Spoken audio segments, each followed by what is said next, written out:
أعمالنا من يهده الله فلا مضل له ومن يضلله فلا هادي له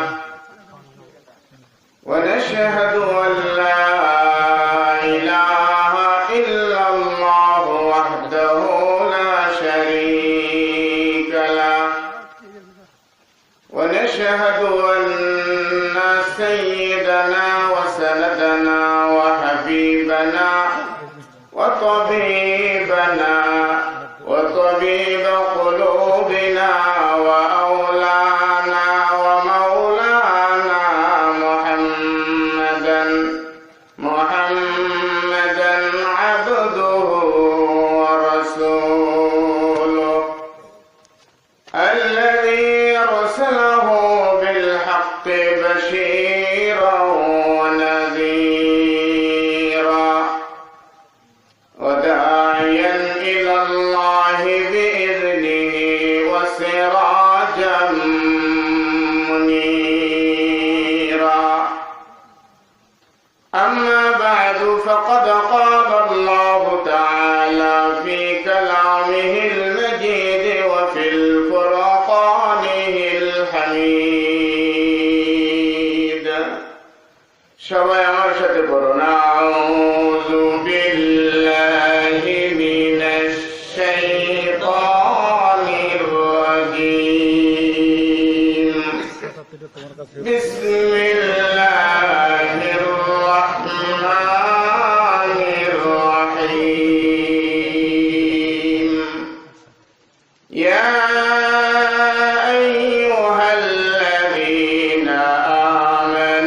اتقوا الله وكونوا مع الصادقين وقال رسول الله صلى الله عليه وسلم كل أمتي يدخلون الجنة إلا من أبى قيل يا رسول الله من أبى قال رسول الله صلى الله عليه وسلم من أطاعني فدخل الجنة ومن عصاني فقد أبى أو كما قال عليه الصلاة والسلام وقال الله تعالى في كلامه المجيد في شان حبيبه إن الله وملائكته يصلون على النبي يا أيها الذين آمنوا صلوا عليه وسلموا تسليما اللهم جل صل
حسنت جميع خصاله صلوا عليه وآله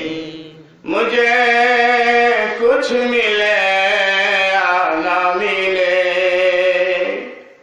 अगर मोहम्मद मिले यानी वो शहीद जिससे अल्लाह मिले।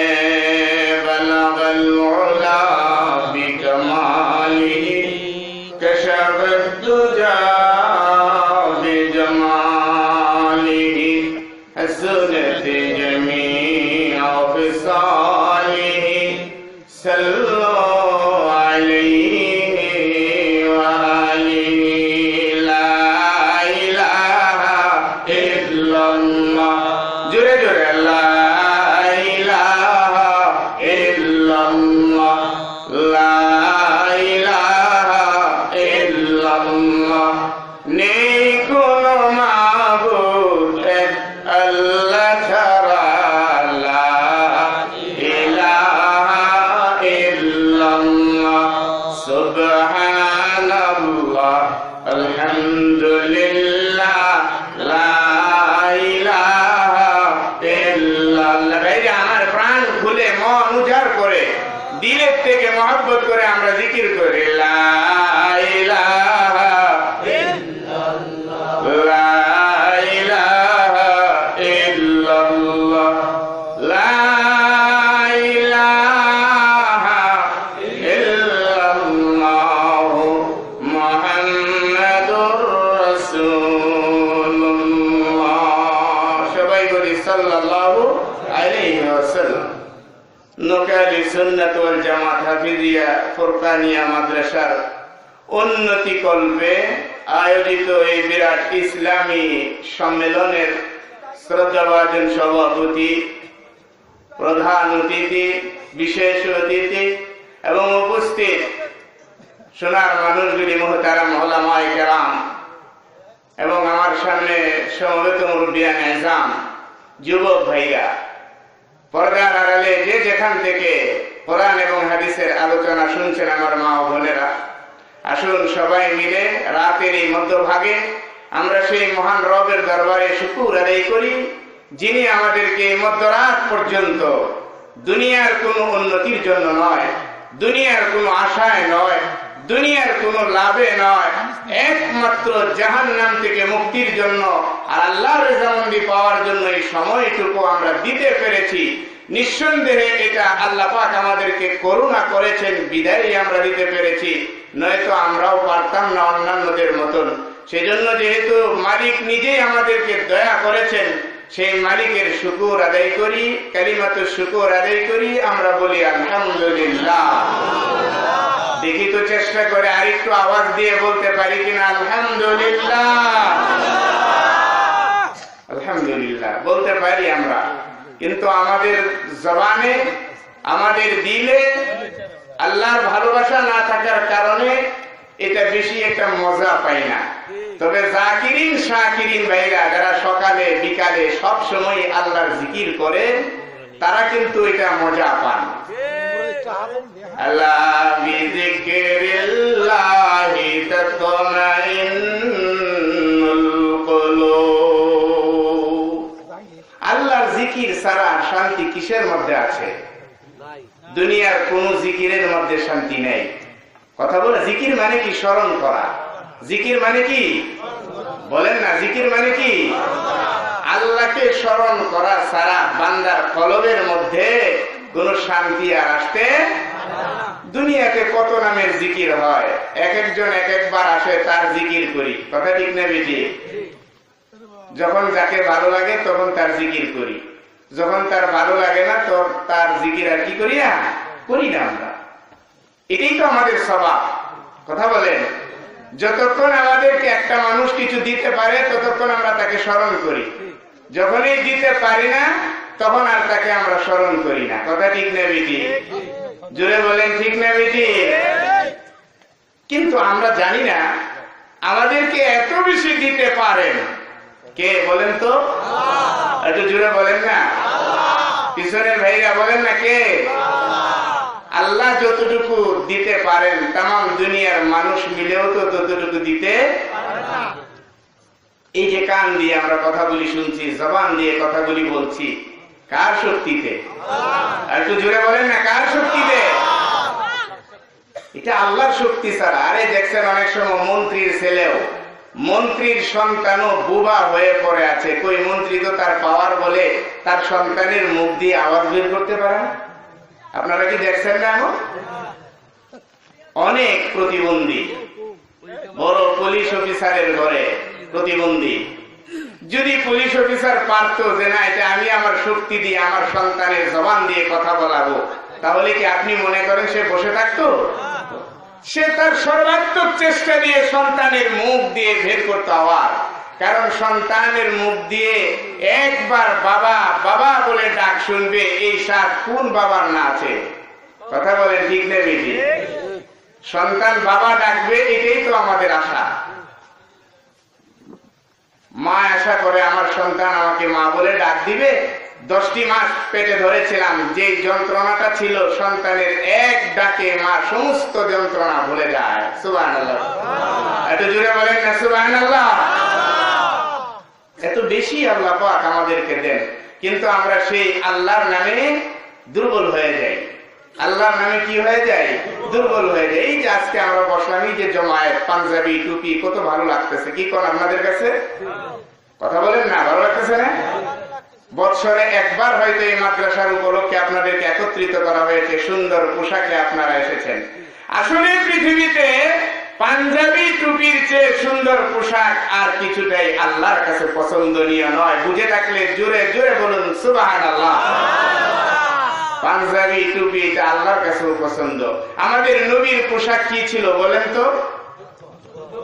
পাঞ্জাবি, তারপরে টুপি। আমরা যারা পাঞ্জাবি টুপিওয়ালাকে ঘৃণা করি, এই কাজটা কি ভালো না মন্দ? জোরে বলেন, ভালো না মন্দ? পাঞ্জাবি টুপিওয়ালারাই হচ্ছে এই জমিনে আল্লাহর বরকত নামাবার এক বড় হাতিয়ার। চিৎকার মেরে বলুন সুবহানাল্লাহ।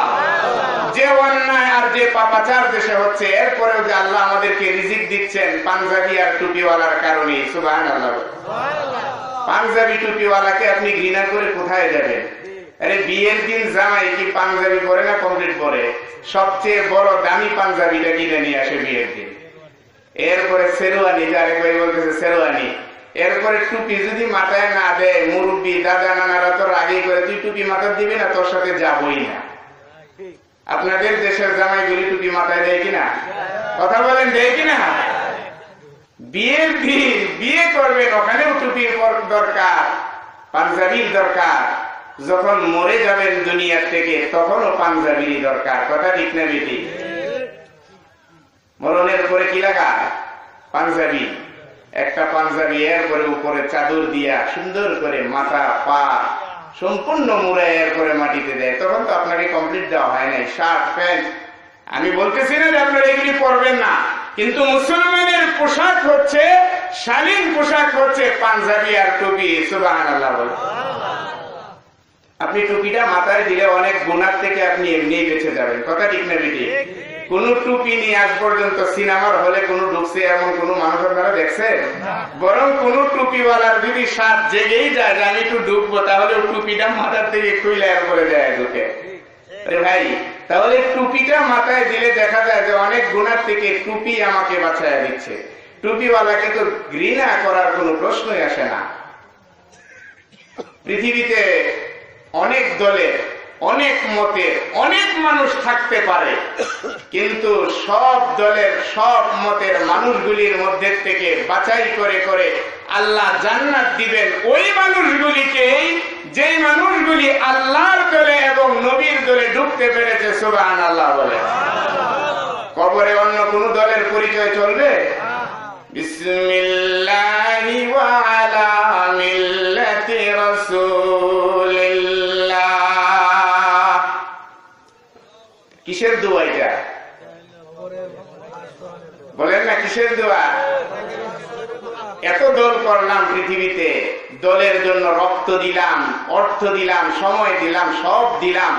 আজও পর্যন্ত শুনছেন যে কোন মানুষের কবরে নামায়া দলের নামে দোয়া করতে শুনছেন? বরং বড় বড় দলের যারা নেতা, যারা লিডার, আমাদের দেশের অনেক প্রেসিডেন্টরাও তো কবরে গেছে, গেছে কি গেছে না? কথা বলেন নাকি? প্রেসিডেন্টরা জমিনের উপরেই থাকে, কবরে গেছে। প্রেসিডেন্টকে নামাবার পরে কোনো আওয়াজ নেই। আওয়াজ কি? বিসমিল্লাহি ওয়া আলা মিল্লাতি রাসূলিল্লাহ, আল্লাহর নামে তোমাকে কবরের ভিতরে নবী মুহাম্মদের অন্তর্ভুক্ত করে, দলের অন্তর্ভুক্ত করে ওই কবরের ভিতরে তোমাকে রেখে গেলাম। কবরের ফেরেশতারা চিৎকার দিয়ে বলে, ওরে বেঈমানের দলেরা, নাফরমানের দলেরা, সারাটা জীবন করেছো শয়তানি আর ফাজলামি, বদমাইশি করেছো, আর আর কবরের ভিতরে ঢুকবে, কবরের ভিতরে যাওয়ার সময় তুমি তোমার আল্লাহর নাম স্মরণ করো। ওরে বেঈমান নাফরমানেরা, তোমাদের কি লজ্জা লাগে না? জিন্দেগিতে একটাবার মুহাম্মাদের দলের দিকে আসো নাই, মুহাম্মাদের কাজের দিকে আসো নাই। যেই নবী তোমাদের জন্য সারাটা জীবন কোরবানি করে গিয়েছে, উম্মত উম্মত করে, হাসরের ময়দানে কিয়ামতের সেই কঠিন মুসিবতের দিনে সব মানুষগুলি যখন নাফসি নাফসি করে কাঁদবে আর চিৎকার করতে থাকবে, নবী আমার ইয়া হাবলি উম্মতি, ইয়া হাবলি উম্মতি, ওই ময়দানেও বলতে বলতে পাগলের মতন আল্লাহর সেই আদালতের সামনে দৌড়াবে। সমস্ত মানুষগুলি নাফসি নাফসি বলবে, নবী শুধু বলবে আমার উম্মতেরা কোথায়? মাকামে মাহমুদের মধ্যে সিজদায় পড়ে যাবে, এমন সিজদায় পড়বে আর বলবে, আল্লাহ গো, আমার উম্মতগুলি যদি জাহান্নামে যায়, আমি মুহাম্মদ তোমার সেই জান্নাতের ভিতরে প্রবেশ করব না। আল্লাহ রাব্বুল আলামিন ডাক দিবেন, হাবিব, আর এই পরকালের ময়দানে আপনি কাঁদবেন আর সিজদা দিবেন, আমি আল্লাহ দেখব। এটা আমি আল্লাহ রাব্বুল আলামিন কোনো পছন্দ করতে পারবো না। কাদার জায়গা ছিল, সিজদার জায়গা ছিল, দুনিয়াতে কাঁদতেন, সিজদা দিয়েছেন, আর এই ময়দানে কাঁদবেন আর সিজদা দিবেন, এজন্য আমি আপনাকে আনি নেই। ওয়ালাল আখিরাতু খায়রুল লাকা মিনাল উলা, আমি আল্লাহ তো ঘোষণা দিয়েছিলাম দুনিয়ার চেয়ে পরকাল হবে উত্তম। সুতরাং দুনিয়াতে কত কাদা আপনাকে কাদাইছি, আজকেও আপনি কাঁদবেন। ও নবীর উম্মতেরা, নামাজ ছেড়ে দিয়ে ঘুমাও, আলেম ওলামাদেরকে হিংসা করো, পীর বুজুর্গদের হিংসা করো। তুমি একটা কিছু হয়ে গেছো, তোমার শরীরের শক্তি এবং তাকত কে দিয়েছে? জোরে বলুন, কে দিয়েছে? যৌবন তোমাকে কে দিল? কথা বলেন, কে দিল? যৌবনের শক্তি কে দিয়েছে?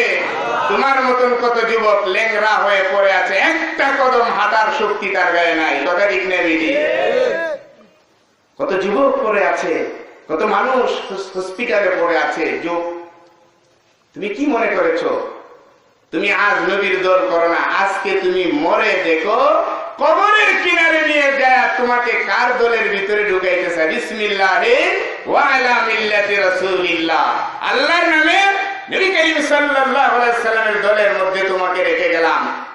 আল্লাহর কসম, আল্লাহর কসম, কবর থেকে আওয়াজ আসবে, তুমি নবীর দলের লোকও না, তুমি আল্লাহর নামে তোমার জীবন তুমি চালাও নাই। সুতরাং এই কবরে তোমার সাথে যা ইচ্ছে তাই করা হবে, তোমাকে রেহাই দেওয়ার মতন কোন শক্তি আজ এই জায়গায় নাই। ভাইরা, কিসের বড়াই আমরা, কিসের কি করি? একমাত্র আল্লাহ রাব্বুল আলামিন আমাদেরকে শুধুমাত্র আল্লাহর দলে ঢুকাইবার জন্য অসংখ্য নবী রাসূল এই পৃথিবীতে এসেছে। সব নেতারাই কাজ করে তাদের দলে কর্মী বাড়ানোর জন্য। কথা ঠিক না বিটি? আওয়ামী লীগ করেন, যে ভাই আওয়ামী লীগ করবে সে চাইবে তার কর্মী বানাবার জন্য। যিনি বিএনপি করে তার উদ্দেশ্য হবে আমার কর্মী যেন বেড়ে যায়, সে বিএনপির দিকে টানবে, জাতীয় পার্টির দিকে টানবে। আর আল্লাহ রাব্বুল আলামিন বলছেন, এই দুনিয়াতে যায় কিসের বিএনপি আর কিসের আওয়ামী লীগ আর কি লয়ে মারামারি করে মরতেছো, রক্ত দিতেছো? সারা দেশের অবস্থা দেখতেছেন, একজন আরেকজনের গুলি কইরা মারতেছে, একজন আরেকজনকে ঝাঁপায়া ধরছে, তারপরে একজন আরেকজনকে কিভাবে প্রতিহত করতেছে এই দলগুলিকে জিতাবার জন্য, বড় করার জন্য। অথচ একটা দলের নাম কবরেও নেওয়া হবে না, ফুলসিরাতেও নেওয়া হবে না, সব জায়গায় নেওয়া হবে নবী মুহাম্মদুর রাসূলুল্লাহ সাল্লাল্লাহু আলাইহি ওয়াসাল্লাম। সুতরাং আমরা যে যে দলই করি, আমাদের মূল দলের পরিচয় হলো আমরা আল্লাহর দল। কার দল? উলাইকা হিজবুল্লাহ আলা ইন্না হিজবাল্লাহি হুমুল মুফলিহুন। আল্লাহর দলের ভিতরে যারা ঢুকবে, আল্লাহ নিজে বলতেছেন এরা কামিয়াব, দুনিয়াতেও কামিয়াব, আর কিয়ামতের ময়দানে আমি আল্লাহ এদেরকে আমার মেহমান বানাই আমার জান্নাতে প্রবেশ করাবো। সুবহানাল্লাহ। একটু জোরে বলেন না সুবহানাল্লাহ। সুবহানাল্লাহ বলতে কি কোনো দ্বিধা আছে? কোনো ক্ষতি হবে? লাভ হবে। কি পরিমাণ লাভ হবে এটার বর্ণনা আরেকদিকে, ওইদিকে যাওয়ার সময় নেই। অনেক রাত্র হয়ে গেছে, আপনাদের কষ্ট হচ্ছে? অনেক রাত্র হয়ে গেছে, ঘুমের সময়। আপনাদের কষ্ট হচ্ছে না তো? অল্প সময়, আমিও বেশি সময় কথা বলতে পারবো না। প্রতিদিনই কথা বলার, আমি আসার পরে অনুরোধ করছিলাম যেন আমাকে 9টার ভিতরে একটু সময় দিলে ভালো হয়। দূর দূর সফর, প্রতিদিনই সফর, প্রতিদিন কথা বলা আসলেই কষ্টকর। তো এখন রাত 12টার ঘরের দিকে চলতেছে, 11টা পার হয়ে গেছে অলরেডি, অনেক আগেই। তো যদি মোটামুটি অল্প সময় কথা হয়, তাহলে আপনারা কি উঠা বসা করবেন? কথা বলেন, পিছনে কি করবেন? উঠা বসা করবেন? শেষ আখেরি মোনাজাত দিয়ে আমরা যাবো ইনশাআল্লাহ। ঠিক আছে নি? ইনশাআল্লাহ। তো আমি কথা বলতেছিলাম, একটু জিকির করে নেই সেই রবের যার কথা হচ্ছে, একটু জোরে জোরে সুবহানাল্লাহ। পিছনের ভাই আওয়াজ দিয়ে সুবহানাল্লাহ, আলহামদুলিল্লাহ, লা ইলাহা ইল্লাল্লাহ, সুবহানাল্লাহ, আলহামদুলিল্লাহ, লা ইলাহা ইল্লাল্লাহ, সুবহানাল্লাহ, আলহামদুলিল্লাহ, লা ইলাহা। আওয়াজটা হচ্ছে না, আরেকটু আওয়াজ দিয়ে লা ইলাহা ইল্লাল্লাহ। হায়াতের মালিক যে আল্লাহ, মওতের মালিক সেই আল্লাহ, লা ইলাহা ইল্লাল্লাহ। আরো জোরে লা ইলাহা ইল্লাল্লাহ, লা ইলাহা ইল্লাল্লাহ, লা ইলাহা ইল্লাল্লাহ, মুহাম্মাদুর রাসূলুল্লাহ সাল্লাল্লাহু আলাইহি ওয়াসাল্লাম। গভীর রজনী আল্লাহকে ডাক দিবেন। আল্লাহ রাব্বুল আলামিন আপনার ডাক শোনার জন্য অধিক আগ্রহে রয়েছেন। আপনি ডাক দিবেন আর তিনি কবুল করবেন। সুবহানাল্লাহ বলেন, সুবহানাল্লাহ বলেন। আল্লাহকে ডাক দিলে বান্দা যখনই আল্লাহকে ডাকে, আল্লাহ তখনই ডাক দিয়ে জিজ্ঞান যে বান্দা কেন আমাকে ডাকছো, কোন প্রয়োজনে ডাকছো, আমার কাছে বলো, আমি পুরা করার জন্য তৈয়ার। সুবহানাল্লাহ বলেন। আমরা আল্লাহকে ছাড়া অন্য যে কারো কাছেই ডাকি, আজও পর্যন্ত কেউ কিছু দিতে আমাদেরকে পারে নাই। জুড়ে বলেন, দিতে পেরেছে? মন্দিরের কাছে যাই, মূর্তির কাছে যাই, কত কিছুর কাছে যাই, কিন্তু আজ পর্যন্ত কোথাও থেকে কেউ কিছু পেয়েছে? হযরত ইব্রাহিম আলাইহিস সালাতু ওয়াস সালাম মূর্তি যাকে দেখতেই পারে না, একদিন তার বাবা আজর ডাক দিয়া বলল, ইব্রাহিমের চরিত্র তো ছোট থেকেই, মূর্তি বানায় কেন?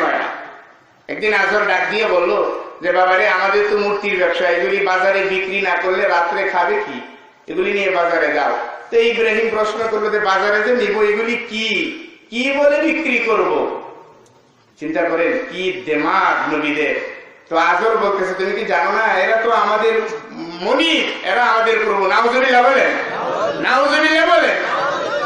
এরা তো আমাদের মনিব, এই কথা বলে বিক্রি করবা, এটা ঘরে থাকলে বরকত হবে। নাউজুবিল্লাহ বলেন, একটু জোরে বলেন না নাউজুবিল্লাহ। মূর্তি ঘরে থাকলে বরকত হয় না, বরকত চলে যায়। একটু জোরে বলেন, চলে যায় না, থাকে।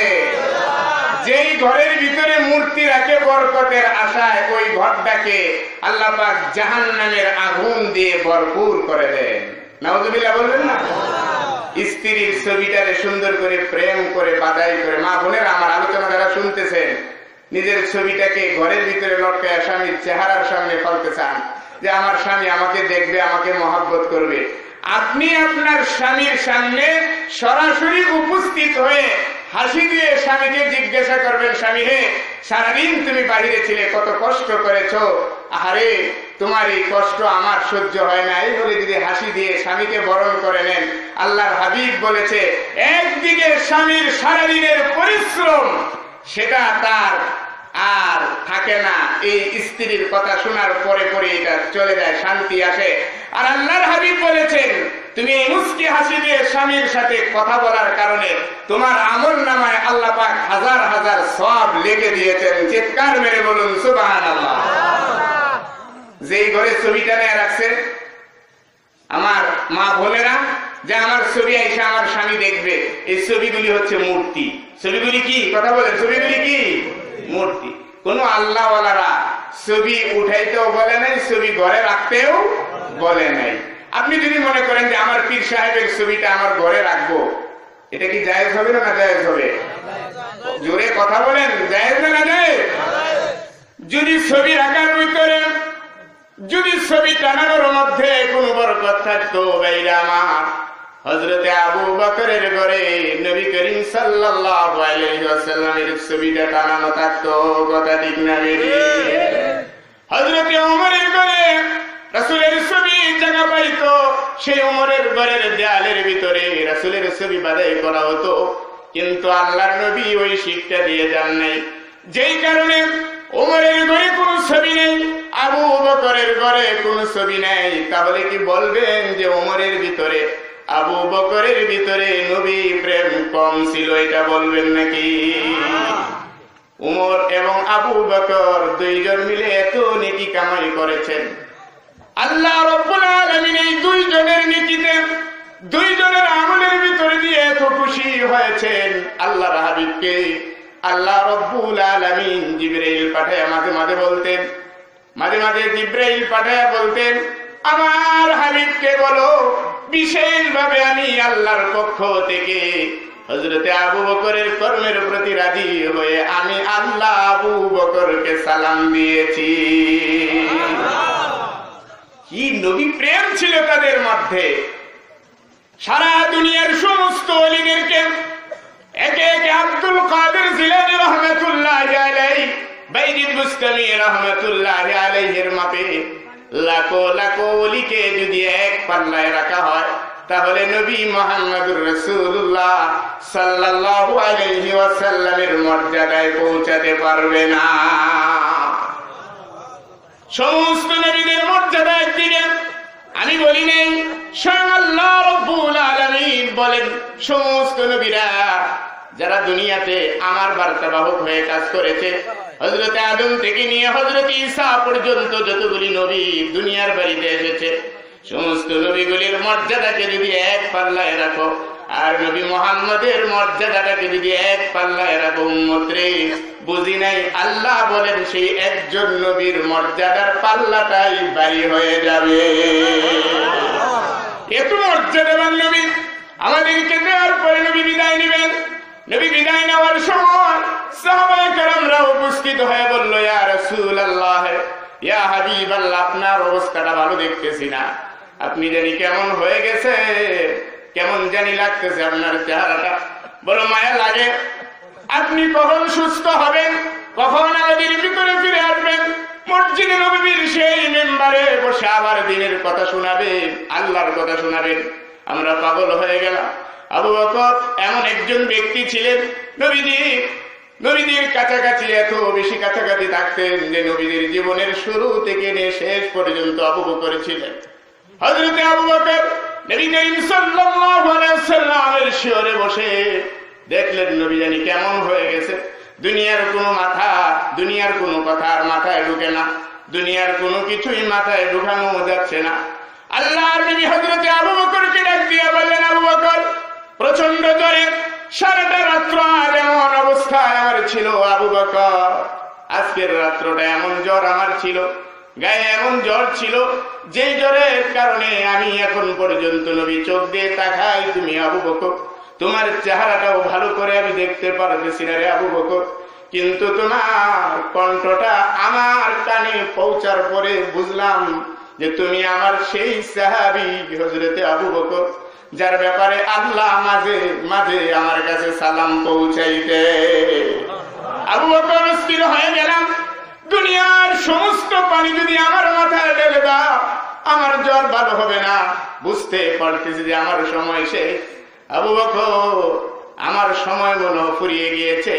আমার এই পাগল সাহাবীদের কেউ মানাতে পারবে না, কেউ থামাতে পারবে না। আবু বকর জিম্মাদারি দিয়ে গেলাম, মনে হয় থাকবো না, চলে গেলাম। তোমাদের সাথে হয়তো আর মোলাকাতের কোনো সুযোগ হবে না। হযরত আবু বকর ইচ্ছে করলে পারতেন, ইয়া নবী, ইয়া রাসূলুল্লাহ, ইয়া হাবিবাল্লাহ, আপনাকে না দেখে কেমনে থাকবো? ছবি উঠায় রাখি, ঘরের ভিতরে রাখবো বরকতের জন্য, দোকানের ভিতরে রাখবো ব্যবসা বাণিজ্য ভালো হওয়ার জন্য।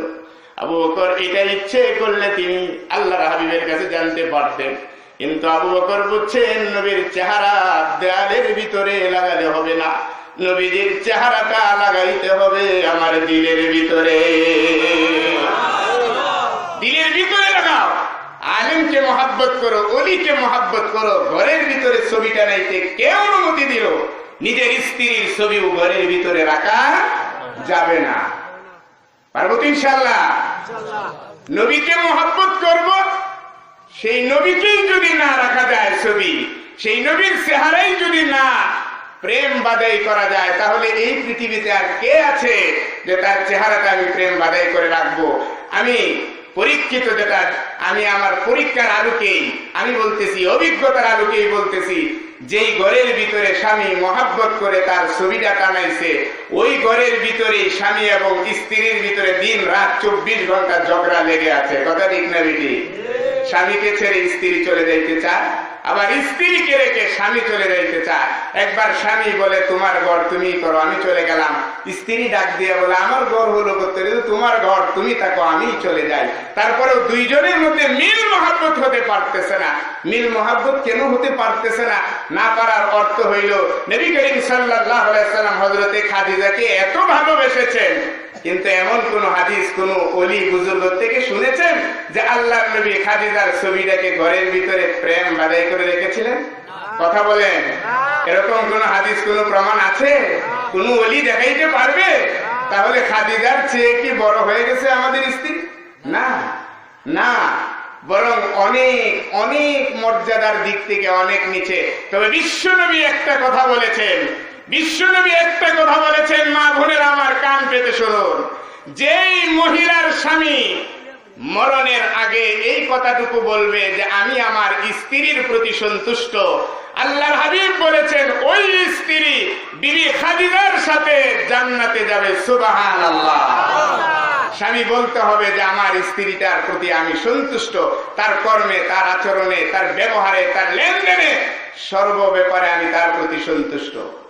আল্লাহর হাবিব বলেছেন ওই মহিলা, ওই স্ত্রী তার স্বামীর সার্টিফাইয়ের কারণে সে জান্নাতে যাবে খাদিজার সাথে।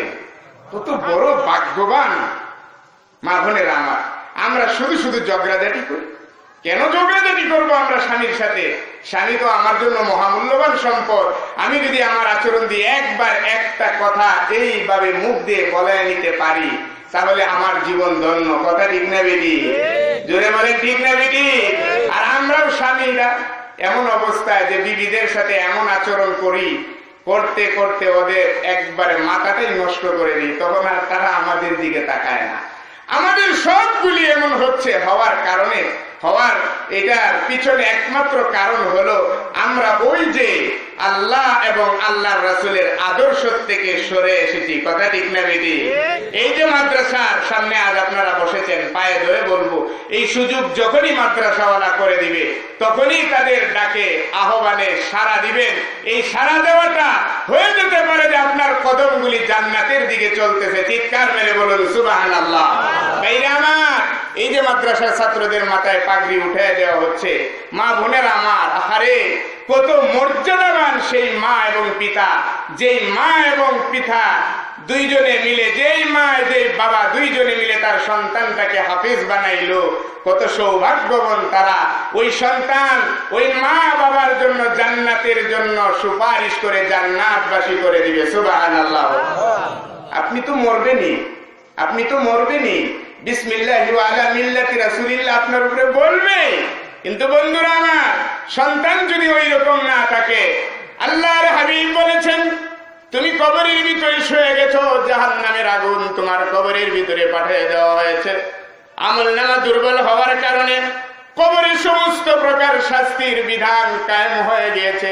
আল্লাহর হাবিব বলেন এমন একজন পিতা, এমন একজন মাতার সন্তান যদি ফজরের নামাজ পড়ে যদি কোরআনে কারীমের তেলাওয়াতের জন্য বিসমিল্লাহির রহমানির রহিম বলে, বিশ্ব নবী জনাবে মুহাম্মদুর রাসূলুল্লাহ সাল্লাল্লাহু আলাইহি ওয়াসাল্লাম বলেছেন ওই সন্তানটা একদিকে যখন বিসমিল্লাহ বলা শুরু করে দিবে, আল্লাহ রব্বুল আলামিন সাথে সাথে কবরের আযাবের ফেরেশতাদেরকে বলে দিবে, আমার ফেরেশতারা ওর সন্তান রহমানির রহিম বলে, বিশ্ব নবী জনাবে মুহাম্মদুর রাসূলুল্লাহ সাল্লাল্লাহু আলাইহি ওয়াসাল্লাম বলেছেন ওই সন্তানটা একদিকে যখন বিসমিল্লাহ বলা শুরু করে দিবে, আল্লাহ রব্বুল আলামিন সাথে সাথে কবরের আযাবের ফেরেশতাদেরকে বলে দিবে, আমার ফেরেশতারা ওর সন্তান দুনিয়াতে আমার নামে তিলাওয়াত শুরু করে দিয়েছে, আর খবরদার ওই কবরের ভিতরে কোনো আযাব চালাইতে পারবে না। ওই সন্তানটা যতক্ষণ তেলাওয়াত করবে ততক্ষণ পর্যন্ত সন্তানের মায়ের কবরটা, বাবার কবরটাকে জান্নাতের টুকরা বানায় রাখবে। ভাইরা, সন্তানের তেলাওয়াত, সন্তান যদি নেককার হয় কত যে সৌভাগ্য সেই বাবার সেই মা। এই যে আমাদের মাঝে অনেকেই আমাদের মাকে হারিয়ে ফেলেছি, বাবাকে হারিয়ে ফেলেছি। ভাইরা আমার, আজকের এই মাহফিলে বসেছেন, চোখ দিয়ে পানি ছাড়বেন, কাঁদবেন, আফির মোনাজাত করবেন। এমনটা হতে পারে আজকের মোনাজাতের বিনিময়ে আজকের মায়ের জন্য শুধুমাত্র এই হুজুরদের সাথে দোয়া মিলে যাওয়ার কারণে, তাদের সাথে হাত উঠাবার কারণে আল্লাহ রব্বুল আলামিন বিধান করে দিবে, ওরে মা তোমার কবরে যে জাহান্নামের আগুন চলতেছিল তুমি জানো না? এই মুহূর্তে তোমার সন্তান কোরআনের মজলিসে বসে গিয়েছে, কোরআনের মজলিসে বসে তোমার জন্য দোয়া করেছে, তোমার জন্য চোখের পানি ছেড়েছে। আমি আল্লাহ খুশি হয়ে তোমার সেই সন্তানের দোয়ার বিনিময়ে তোমার কবরটাকে আমি জান্নাতের বাগান বানাইয়া দিলাম। ভাইরা আমার, ভাইরা আমার, দুনিয়াতে আর কি দিতে পারবে? কোন মজলিস এমন গ্যারান্টি দিতে পারে যে মজলিস আমার মায়ের কবরটাকে, বাবার কবরটাকে জান্নাত বানাবে? বঙ্গভবনের চেয়ে দামি জায়গা তো আর আমাদের বাংলাদেশে নাই, কথা ঠিক না বেটি? বঙ্গভবনের মতো দামি জায়গা কি আমরা বসতে পেরেছি? কি সুন্দর জায়গা! সেই বঙ্গভবনেও যারা বসে, সেই বঙ্গভবনে বসে আলোচনা হয়, সেই আলোচনার দ্বারায় আপনার ছেলে বঙ্গভবনে বসার তৌফিক পেয়েছে, ক্ষমতা পেয়েছে। কিন্তু কোরআন এবং হাদিসের আলোচনা না থাকার কারণে বঙ্গভবনটা যেমন নাকি নরকে পরিণত হয়েছে, ঠিক তেমনি ভাবে তোমার মায়ের কবরটাকে তুমি জান্নাত না বানায়া জাহান্নাম এবং নরকের এক কুণ্ড তুমি বানিয়ে দিয়েছো কোরআন এবং হাদিস না থাকার কারণে। সেজন্য সেটা দামি জায়গা হইতে পারে, কিন্তু কোনো গ্যারেন্টি নেই যে আপনার সন্তান বঙ্গভবনে বসেছে এই জন্য আপনার কবরটা জান্নাতের টুকরা হয়ে যাবে। কিন্তু আপনার সন্তানটা দৃঢ় গতিতে, দৃঢ় পায়ে মাদ্রাসায় পা রাখলো, এই পা রাখার কারণে বিসমিল্লাহ শুরু করে দিল, বস আলহামদুলিল্লাহ কবরের আযাব মাফ হয়ে গেল। সুবহানাল্লাহ বলেন। আমরা চাই না এমন সন্তানের মালিক হইতে? কথা বলেন, চাই কিনা? এই যে কবরের কথা বলছিলাম, বিসমিল্লাহি ওয়া আলা মিল্লাতি রাসূলিল্লাহ। ভাইরা আমার, কত মানুষ আপনার সাথে কবরের কিনারে যাবে, সব চলে আসবে, কিন্তু সন্তান যখন ওই কবরের ভিতরে আপনাকে নামাবে, সন্তানটা যদি এমন হয় কবরের ভিতরে মায়ের সেই লাশ, বাবার লাশ কবরের ভিতরে কোন সন্তান রাখে, আর যদি আল্লাহর কাছে দোয়া করে, আল্লাহ গো এই মায়ের পেটের ভিতরে ছিলাম, মায়ের কোনো হক আদায় করতে পারি না, আজ মা চিরদিনের জন্য বিদায় হয়ে গেল, মায়ের চেহারাও দেখতে পারবো না, এই মাটির নিচে রেখে গেলাম, রব্বুল আলামিন আমার মাকে তুমি হেফাজত করবে, কারণ এই জায়গায় দুনিয়ার আর কোনো সাহায্য চলবে না। সন্তান এইভাবে যখন নাকি আল্লাহর কাছে আরাধনা করে মায়ে ওই লাশটাকে কবরের ভিতরে রেখে আসে, আল্লাহর হাবিব বলেছেন সন্তানের এই দুয়ার খাতিরে সন্তানের এই আর্তনাদের খাতিরে আল্লাহ রব্বুল আলামিন 40 দিন পর্যন্ত ওই কবরটাকে আযাব মুক্ত করে দেয়। কি সন্তান আমাদের, যে কবরেও রাখতে আমাদেরকে পারে না, আমাদেরকে কবরেও নিতে পারে না। ভাইরা আমার, আমরা নবীর উম্মত, আমরা বিভিন্ন ওলির দরবারে যাই, বিভিন্ন পীর আউলিয়াদেরকে আমরা ভালোবাসি। পীর আউলিয়া ছাড়া আসলে তো জান্নাতে যাওয়া যাবেও। কথা বলেন, আল্লাহ বলেছেন ইয়া আইয়ুহাল্লাযীনা আমানুত্তাকুল্লাহা ওয়া কুনু মা'আস সাদিকিন। আল্লাহকে ভয় করো, আর আল্লাহকে ভয় করে এমন পীরের একজন মুরিদ হয়ে যাও, অনুসারী হয়ে যাও। চিৎকার মেরে বলুন সুবহানাল্লাহ। কিন্তু আমরা এমন পীরের মুরিদ তো হইতে পারবো না যেই পীরে বলে যে নামাজ লাগবে না, রোজা লাগবে না, হজ লাগবে না, শুধু খালি আসো, কিচ্ছু লাগবে না, আমার কাছে আসো, সেজদা দাও, জান্নাতে তোমাকে পৌঁছায় দিব। নাউজুবিল্লাহ বলে। এমন পীর আমাদের বাংলাদেশে আছে না নাই? আমরা এই পীর আউলিয়াদের দেশেও এমন কিছু বেজাত কমজাত কমিয়া পীরেরও জন্ম হয়েছে যারা বলে আমার পায়ে সেজদা দাও, জান্নাতে চলে যাবে। এরকম আছে না নাই? আমরা কি যাই নাকি এরকম দরবারে? কেউ যাই? কথা বলেন, যাই? এমন দরবারে যদি আমরা যাই তাহলে আমাদের ঈমান শেষ। আল্লাহ ছাড়া কারো পায়ে সেজদা দেওয়া, কথা বলেন না, সেজদা কাকে দিতে হবে? আর একটু জোরে বলেন না, কাকে? ওমান ইউশরিক বিল্লাহি ফাকাদ হারামাল্লাহু আলাইহিল জান্নাহ ওয়া মাওয়াহুন নার। আল্লাহ ছাড়া কারো সামনে যদি কেউ মাথাটা সামান্য পরিমাণ ঝুঁকায় তাহলে সেটা শিরক হয়ে যায়। নাউজুবিল্লাহ বলে। যে পীরের দরওয়াজা দিয়া ঢুকতে গেলে নুইয়া ঢুকতে হয়, এমন পীরের দরবারও আমরা যাব না। পীর সত্য তারাই যারা আপনাকে সেজদা দিতে বলবে। কার পায়ে? কথা বলেন, কার পায়ে? আল্লাহর পায়ে। ওই সমস্ত কমিনাদের কাছে যাব না যারা বলে আমার পায়ে সেজদা দাও। কোন মানুষের পায়ে সেজদা দেয়া এটা হচ্ছে শিরকি, এটা হচ্ছে কুফরি। আমার কথার সাথে কারা কারা একমত? হাত উঠে দেখাই তো। আমরা আল্লাহ আমাদেরকে কবুল করেন, আমরা বলি আমিন। আমরা হক পীরদের সাথে সবসময় থাকবো। পীরদের, আমি যে কথাটা বলতেছিলাম, পীররা আমাদের রুহানি শক্তিকে বাড়াইয়া দিতে পারে। যেমন যে আজকের উলামায়ে কেরামের আলোচনা শুনে অনেকের দিল হয়তো আরেক সামনের দিন থেকে ইবাদতের জন্য তৈয়ার হবে। পীর সাহেবরাও এমন কিছু ওজিফা, এমন কিছু লাইন তারা বলে দেন যে লাইনে হাঁটলে পরে শয়তানি যে করতো মানুষগুলি, ওই মানুষগুলি আল্লাহওয়ালা হয়ে যায়। চিৎকার মেরে বলুন সুবহানাল্লাহ। আরো জোরে বলেন না সুবহানাল্লাহ। আমরা তো আল্লাহওয়ালাই হতে চাই। আল্লাহওয়ালা হইতে হলে কার কাছে যেতে হবে? কথা বলেন, কার কাছে যেতে হবে? কোন শয়তানের কাছে যেয়ে তো আল্লাহওয়ালা হওয়া যাবে কিনা? কথা বলেন, যাবে? আল্লাহওয়ালার কাছে যেতে হবে যদি আল্লাহওয়ালা হতে চাও। যে পীরে বলে যে হজ লাগে না, সে কি পীর না বন্ড? কথা বলেন, পীর না বন্ড? যে পীর বলে নামাজ লাগে না, সে ভালো না বন্ড? আপনারা এটা আসতে বলতেছেন যে বুঝলাম না কিছু।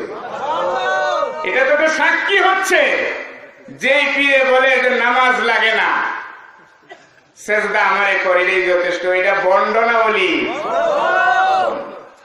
এই বন্ডর কাছে আমরা যারা যাব, আমাদের ঈমান কি মজবুত হবে না নষ্ট হবে? আমরা কি আমাদের ঈমান নষ্ট করে মরতে চাই? শিরিক করে? আল্লাহ রাব্বুল আলামিন বলেন, বান্দারে খালি শিরিক করিস না, আর যত গুনাহ করবে সেই গুনার জন্য আমি আল্লাহ আছি, দয়ার মাবুদ আমি আছি। সুবহানাল্লাহ। খালি শিরিক করবে না। শিরিক যদি না করো, বস্তা ভর্তি ভর্তি গুনাহ, ইচ্ছে করলে আমি আল্লাহ মুহূর্তের মধ্যে ক্ষমা করে দেব। চিৎকার মেরে বলুন সুবহানাল্লাহ। কি মায়ার আল্লাহ, দয়ার আল্লাহ। শুধু খালি বলছে যে শিরিকটা করিস না, কারণ শিরিক যদি করস তাহলে এটা আমি মাফ করব না। আর এই শিরিকই হচ্ছে পীরের পায়ে সেজদা দেওয়া। কথা ঠিক না বেটি? শিরিক হচ্ছে পীরের পায়ে সেজদা দেওয়া। খালি শিরিক করবে না, আর যত গুনাহ করবে লা তাকানাতু মির রাহমাতিল্লাহ ইন্নাল্লাহা লা ইয়াগফিরু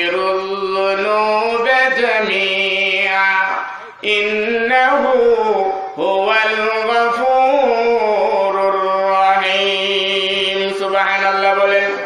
আল্লাহ রাব্বুল আলামিন বলেন, বান্দারে তোর গুনাহ যদি সমুদ্রের সেই ফেনা পরিমাণ হয়ে যায়, পাহাড়ের সেই গাছ গাছালি পরিমাণ যদি গুনাহ হয়ে যায়, গুনাহ যদি কোনোদিন বুঝে আসে যে আমি গুনাহ করে ফেলেছি, মুহূর্তের মধ্যে যদি সেই বুঝ দিলে আসার পরে আমি আল্লাহর সামনে দাঁড়ায় যাও, সেজদা দাও, সেজদা দিয়ে বলো, আল্লাহ জীবনের গুনার জন্য তওবা করে নিলাম, আর গুনাহ করব না। বিশ্বনবী বলেন, তুমি এই কথাগুলি বলতে দেরি করবে, কিন্তু আল্লাহ রব্বুল আলামিন তোমার জীবনের গুনাহগুলি মাফ করতে দেরি করবেন না। এক যুবক সারা জীবন শুধু খালি মন্দিরের কিনারে যায় যায় মূর্তির কাছে চাইছে। কার কাছে চাইছে? ওই যে মূর্তির কাছেই চায়। মূর্তির কাছে চাওয়ার অভ্যাস আমাদেরও আছে, অথচ আমরা বিশ্বনবীর উম্মত। বিশ্বনবীর জন্মের আগেও কিন্তু কাবা ঘরের ভিতরেও মূর্তি ছিল। কথা ঠিক না বেটি? কাবা ঘরের ভিতরেও মূর্তি। বিশ্বনবীর জন্ম যেদিন হয়ে গেল, আরে ইতিহাস সাক্ষী, বিশ্বনবীর মাটিতে পড়ার সাথে সাথে কাবার ভিতরে যে মূর্তিগুলি ছিল সমস্ত মূর্তিগুলো নুয়ে পড়েছে। চিৎকার মেরে বলুন না সুবহানাল্লাহ। মূর্তিগুলি বুঝছে যে আমাদের দিন শেষ, আর সেই মূর্তি আমরা বানাই আমরাই। এই যুবকেরা মূর্তির কিনারে কি আছে? কিচ্ছু নাই। মূর্তি মার্কা ছবি একটা গেঞ্জি নিয়ে ঘুরে। যুবক ভাইরা আমার, মূর্তি বিশাল আকারের এক ছবি এটা নিয়ে সারাদিন ঘুরে গেঞ্জির ভিতরে আছে না নাই? দেখেন বেঈমান ইহুদ নাসারাদের পরিকল্পনাগুলি দেখেন। এই কাপড়ের ভিতরে ছবি দেওয়ার কি দরকার আছে? এখন দেখবেন টুপির ভিতরেও ছবি আছে, আছে না নাই? টুপির ভিতরেও ছবি আছে। অর্থাৎ ছবি যদি থাকে ওখানে আল্লাহর গজব আসবে, রহমত আসবে না।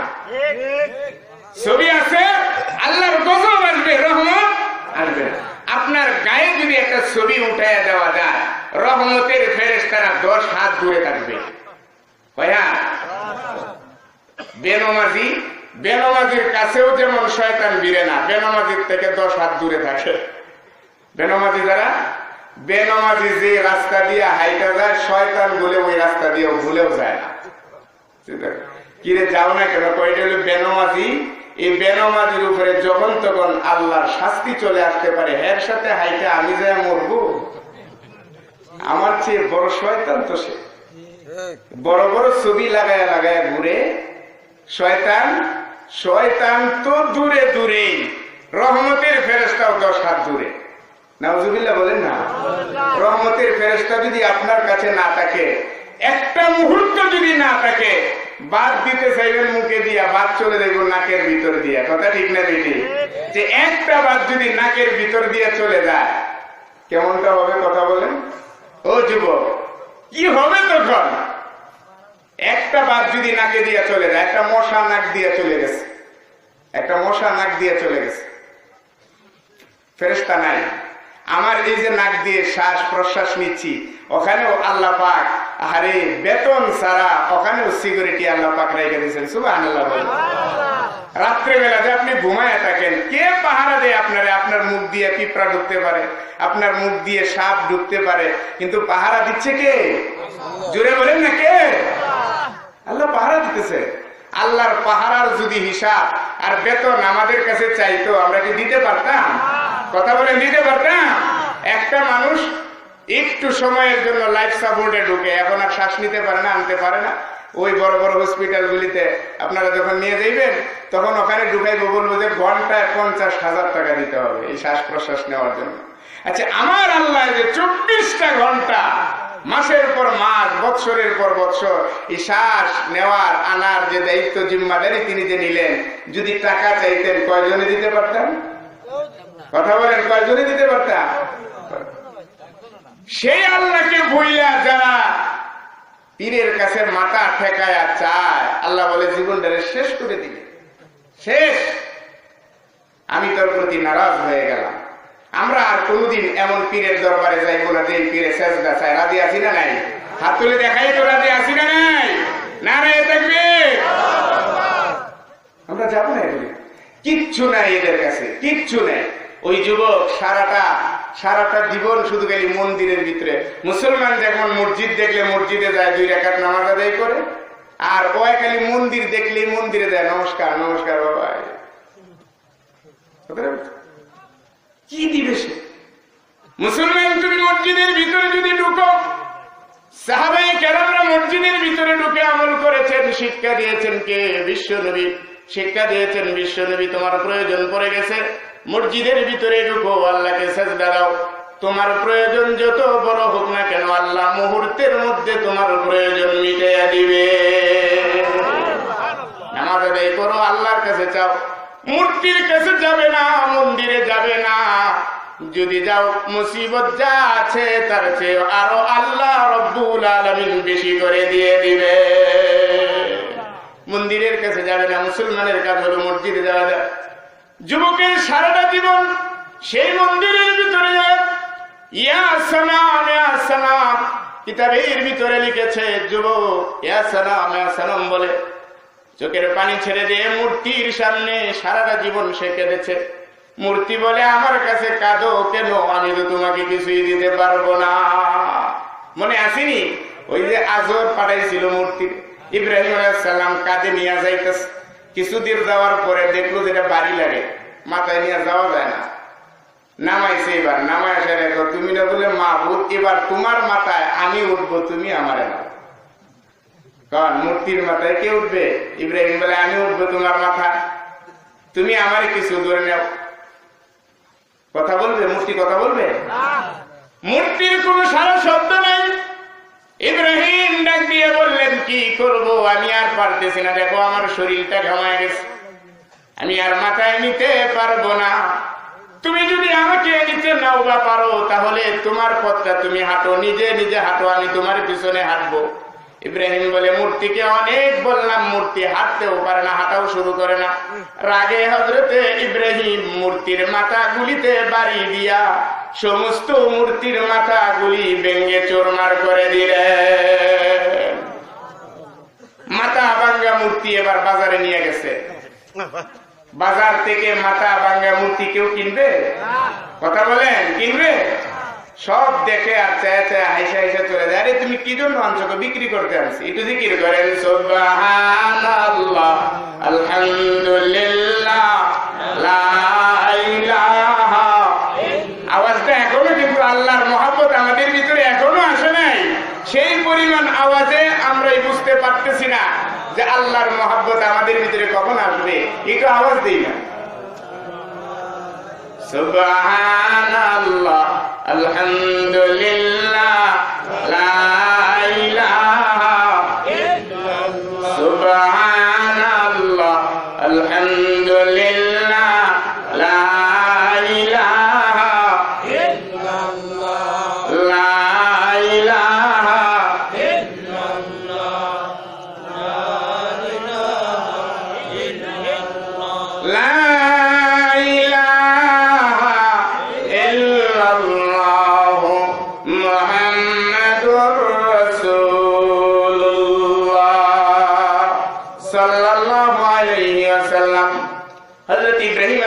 মূর্তিগুলি বেচতে পারলেন না, নিয়ে আসলেন। আজর দেখে বললো যে কিরে বাবা, মূর্তি একটাও দিয়ে বিক্রি হইল না, মাথা ভাঙা।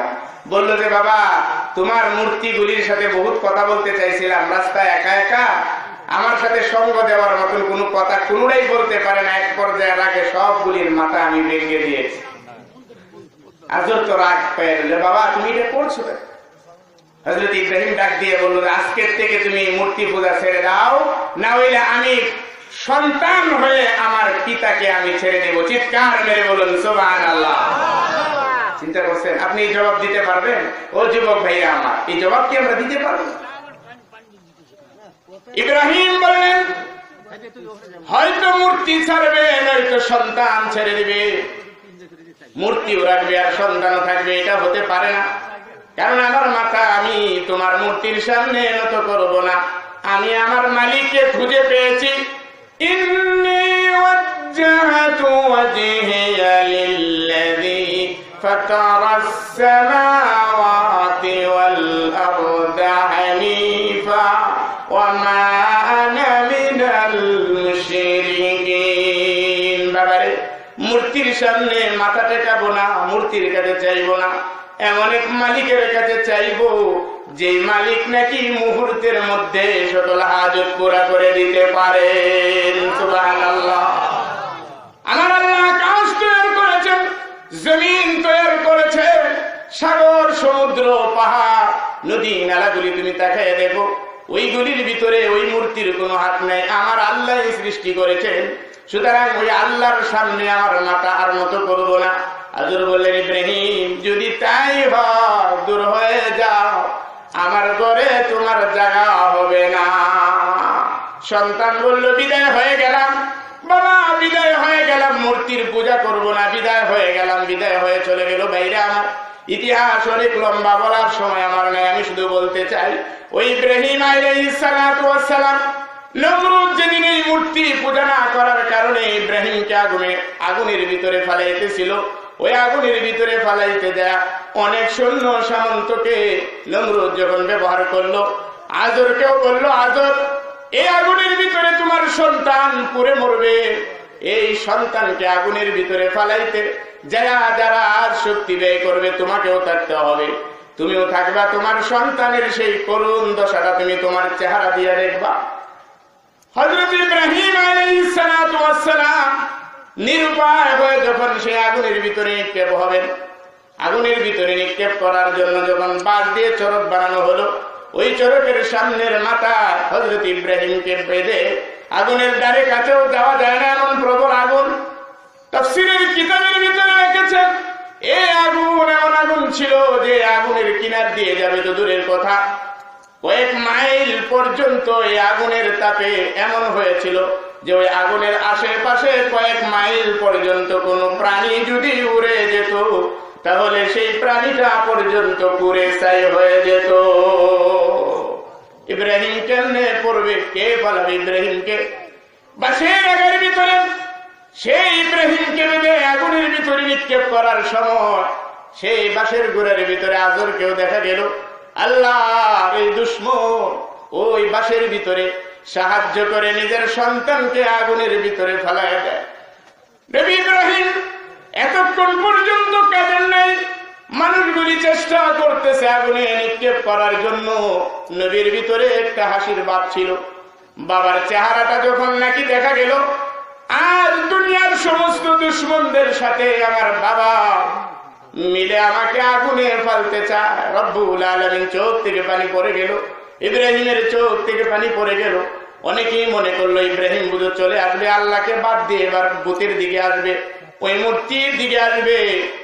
ইব্রাহিম চোখের পানি ছেড়ে দিয়ে আল্লাহর কাছে বলে, আল্লাহ গো, দুনিয়াতে সন্তান যদি বিপদে পড়ে যায়, সন্তানকে বাঁচাবার জন্য মায়ে বাবা দৌড়ে আসে আগে, আর আমার এই বিপদের মুহূর্তে আমার বাবা আগায় আসবে তো দূরের কথা, আসবে কি আমার বাবা আমাকে বিপদের ভিতরে ফেলে দিচ্ছে। রব্বুল আলামিন কার কাছে চাইবো, কে আমাকে সহযোগিতা করবে? আল্লাহ, আমি তো অস্থির হয়ে গেলাম বাবার চেহারাটা দেখার পরে। জিবরাইল এসে হাজির হয়ে গেলেন, বললেন, নবী ইব্রাহিম হাজির হয়ে গেছে এই মুহূর্তে, যদি আপনি সাহায্য চান আমি আপনাকে সাহায্য করতে পারি, যে ধরনের সাহায্য চাইবেন। ইব্রাহিম বললেন, তুমি কে? জিবরাইল বললেন, আমি হলাম আল্লাহ সেই ফেরেশতা, আমার নাম জিবরাইল। আল্লাহ রাব্বুল আলামিন বললেন, আমি আল্লাহর দিকে চেহারা করেছি, মূর্তির দিক থেকে ফিরে এসেছি, মূর্তির দিকে যাই নাই। যে আল্লাহর জন্য আমি ঘোষণা করেছি, ইন্নী ওয়াজ্জাহতু ওয়াজহিয়া লিল্লাযী ফাতারাস সামাওয়াতি ওয়াল আরদা হানিফা, যে আল্লাহর জন্য ঘোষণা দিলাম, জীবন দিলাম, মরণ দিলাম, যে আল্লাহর জন্য দিব, সে আল্লাহ কি সাহায্যের হাত আমার দিকে বাড়াইতে পারে না। জিবরাইল, তোমার সাহায্যের প্রয়োজন নাই, আল্লাহ যদি চান আগুনের ভিতরে পুড়ে পুড়ে মরবো, কিন্তু দুনিয়ার কোন মাখলুকের কাছে আমি সাহায্য চাইব না। চিৎকার মেরে বলুন সুবহানাল্লাহ। তোমার কাছে চাইবো কেন? আমি মূর্তির কাছেও চাই নাই, মূর্তি দিবে এটার জন্য চাই নাই। বাবা আমাকে বিপদে বিপদে ফেলতেছে, আমি দেখতেছি, এজন্য চোখের পানি, আগুনের ভয়ে আমি কাঁদি না। জিবরাইল, তোমার সাহায্যও চাই না, আমি সাহায্য চাই আল্লাহ। আল্লাহ রাব্বুল আলামিন সাহায্য করছিলেন কিনা? কথা বলেন, করছিলেন কিনা? ওই যুবক নবী না, নবী না, যুবক নবী না। ইয়া সালাম গির্জার ভিতরে দেয়া জীবনটা কাটিয়ে দিল। সালামের কাছে কত চাওয়া হলো কিন্তু দিতে পারেনি। কিতাবের ভিতরে লিখেছেন এই যুবক একদিন সালাম করতে করতে তার জবান থেকে বের হয়ে আসলো ইয়া সামাদ, ইয়া সামাদ। সুবহানাল্লাহ। সামাদ এটা আল্লাহর একটা কি নাম? সিফতি নাম। কুল হুয়াল্লাহু আহাদ আল্লাহুস সামাদ লাম ইয়ালিদ ওয়া লাম ইউলাদ ওয়া লাম ইয়াকুল লাহু কুফুয়ান আহাদ। সামাদ আল্লাহর একটা সিফতি নাম। সারা জীবন গির্জার ভিতরে সালাম শব্দের অর্থ হলো মূর্তি। মূর্তি, আমাকে দাও, আমাকে দাও, আমি খুব ক্ষুধার্ত, অভাবী, দাও। সালাম দিতে পারে নাই। যুবকের মুখ দিয়ে সে ইচ্ছে করেও বলে নাই, সে শুধু বলে ফেলেছে ইয়া সামাদ। কিতাবের ভিতরে লিখেছে ইয়া সামাদ শব্দটি যুবক যখন নাকি জবান থেকে উচ্চারণ করে ফেললো, গায়বী আওয়াজ চলে এসেছে, ওরে যুবক এই মুহূর্তে আমি আল্লাহ তোমার সামনে হাজির, তোমার কি প্রয়োজন আমার কাছে চাও, আমি মিটাইয়া দিব। সুবহানাল্লাহ। যুবক বলে এতদিন ডাকলাম সালাম সালাম করে, কোনো আওয়াজ পাই নাই, আর আজ কি বললাম ইয়া সামাদ বলে একবার, আর কে আমাকে ডাক দেয়? হুশ ফিরে গেল, দেখলো যে আমি যার কাছে চাইলাম আসলে পাওয়ার জায়গা এটা নয়, বরং আমাকে দিতে পারে কে? কথা বলেন কে? ইয়া সামাদ। যুবক আস্তে করে যখন বুঝলেন এটা আমার আল্লাহর ডাক, এটা আমার আল্লাহর ডাক, আল্লাহকে আর ছাড়া যাবে না যেহেতু পেয়ে গেলাম, সাথে সাথে যুবক তওবা করে সিজদায় পড়ে গেল। বলল এবারে খোদা, জীবনের ভুল বুঝতে পেরে আজ তোমার দরবারে ফিরে আসলাম, জীবনের অন্যায় এবং অপরাধের জন্য তওবা করে নিলাম, আমার জীবনের গুনাহগুলি তুমি মাফ করবে কিনা? আওয়াজ আসলো যুবক তুমি এমন এক রবের দরবারে ফিরেছো আর তওবা করেছো যে রব তোমাকে তোমার রবের সেই সিফতি নাম শোনার সাথে সাথে তোমার জিন্দেগীর সমস্ত গুনাহগুলি তিনি মাফ করে দিয়েছে। আরো জোরে বলেন না সুবহানাল্লাহ। আজকের এই মাহফিল থেকে আসুন আমরা ঘোষণা করি, আমরা কারো কাছে নয়, আসছি আল্লাহর নামে। জমিনে যখন আসছি তখন আমাদের কানে আওয়াজ ছিল কি আল্লাহু আকবার? ছিল কি ছিল না? ছিল কি ছিল না? আপনাদের সন্তান হইলে কানে আজান দেন কি দেন না? অনেকে আবার একটা ভুল করে, মেয়ে হইলে আজান দিতে নাই, ছেলে হইলে আজান দিতে হয়। এরকম রেওয়াজ আছে আপনাদের দিকে? আজান ডান কানে আজান, বাম কানে একামত, ছেলে হোক মেয়ে হোক, মনে থাকবে নি? অনেকে তো মেয়ে হইলে মুখ বেটে দেব একবারে, আছে না নাই আপনাদের? ঢাকাতে এমন ঘটনা ঘটছে, মেয়ে হয়েছে প্রথমবার কোন রকম মেনে মুনে নিছে আর কি, দ্বিতীয়বার মেয়ে হয়েছে কয় তোমার তালাক দিয়ে দিলাম, আর দরকার নেই। নাউজুবিল্লাহ বলেন না। মেয়ে হইলে তালাক দেওয়া এটা কি জায়েজ? অনেকে বোকামি করে যুবক ভাইরা। ছেলে হইলে কি হবে আর মেয়ে হইলে ক্ষতি নাকি? করবেন না এমন কেউ? ছেলের বাবা হয়েছেন, যৌতুকের আশায় আপনার মন ভরা থাকে নাকি? ছেলে যৌতুক পায়, আজ পর্যন্ত দেখছেন যে ছেলেটারে আপনি যৌতুক নিয়ে বিয়ে করাইছেন ওই ছেলেটা যৌতুকের একটা টাকাও তো আপনারা দেয় নাই, না দিছে? কথা বলেন। যে গাড়িটা নিলেন, যে টেলিভিশনটা নিলেন, এটা তো ছেলেই দেখে, আপনার ফায়দাটা কি? আপনি তো জাহান্নামের বিছানাটা বিছাইলেন। নাউজুবিল্লাহ বলেন। ও ছেলের বাবারা, ছেলের বাবারা, আপনারা কি নিজেকে কি মনে করেন যে ছেলের বাবা হইছে? মেয়ের বাবারা ভাগ্যবান। চিৎকার মেরে বলুন সুবহানাল্লাহ। আরো জোরে বলেন না সুবহানাল্লাহ। যে ঘরটার মধ্যে সর্বপ্রথম মেয়ে হয়, আল্লাহর হাবিব বলেছেন সেই ঘরটা আল্লাহ বরকত দিয়ে ভরপুর করে দেয়। চোখ মুজে দেখেন, মেয়ে হওয়া এটা সৌভাগ্যবান। মেয়ে হইলে বউ তালাক দেওয়া যায় না, ছেলে দেওয়া মেয়ে দেওয়া এটা কার হাতে? আনে নাই। আমি যদি বলতে চাই আরো হয়তো খারাপ লাগবে, মেয়ে যে হয়েছে, মেয়ে তো এটা আপনার স্ত্রীর জন্য হয় নাই, সব তো আপনিই এখানে, ভূমিকা তো আপনার। বরং স্ত্রী যদি উল্টা আপনাকে প্রশ্ন করে যে মেয়ে আসলো কেন, কি জবাব দিবেন আপনি? কি জবাব দিবেন? শুধুমাত্র আপনিই দেখাবেন? মেয়েদের কাছে আল্লাহ পাক অনেক শক্তি রেখেছেন।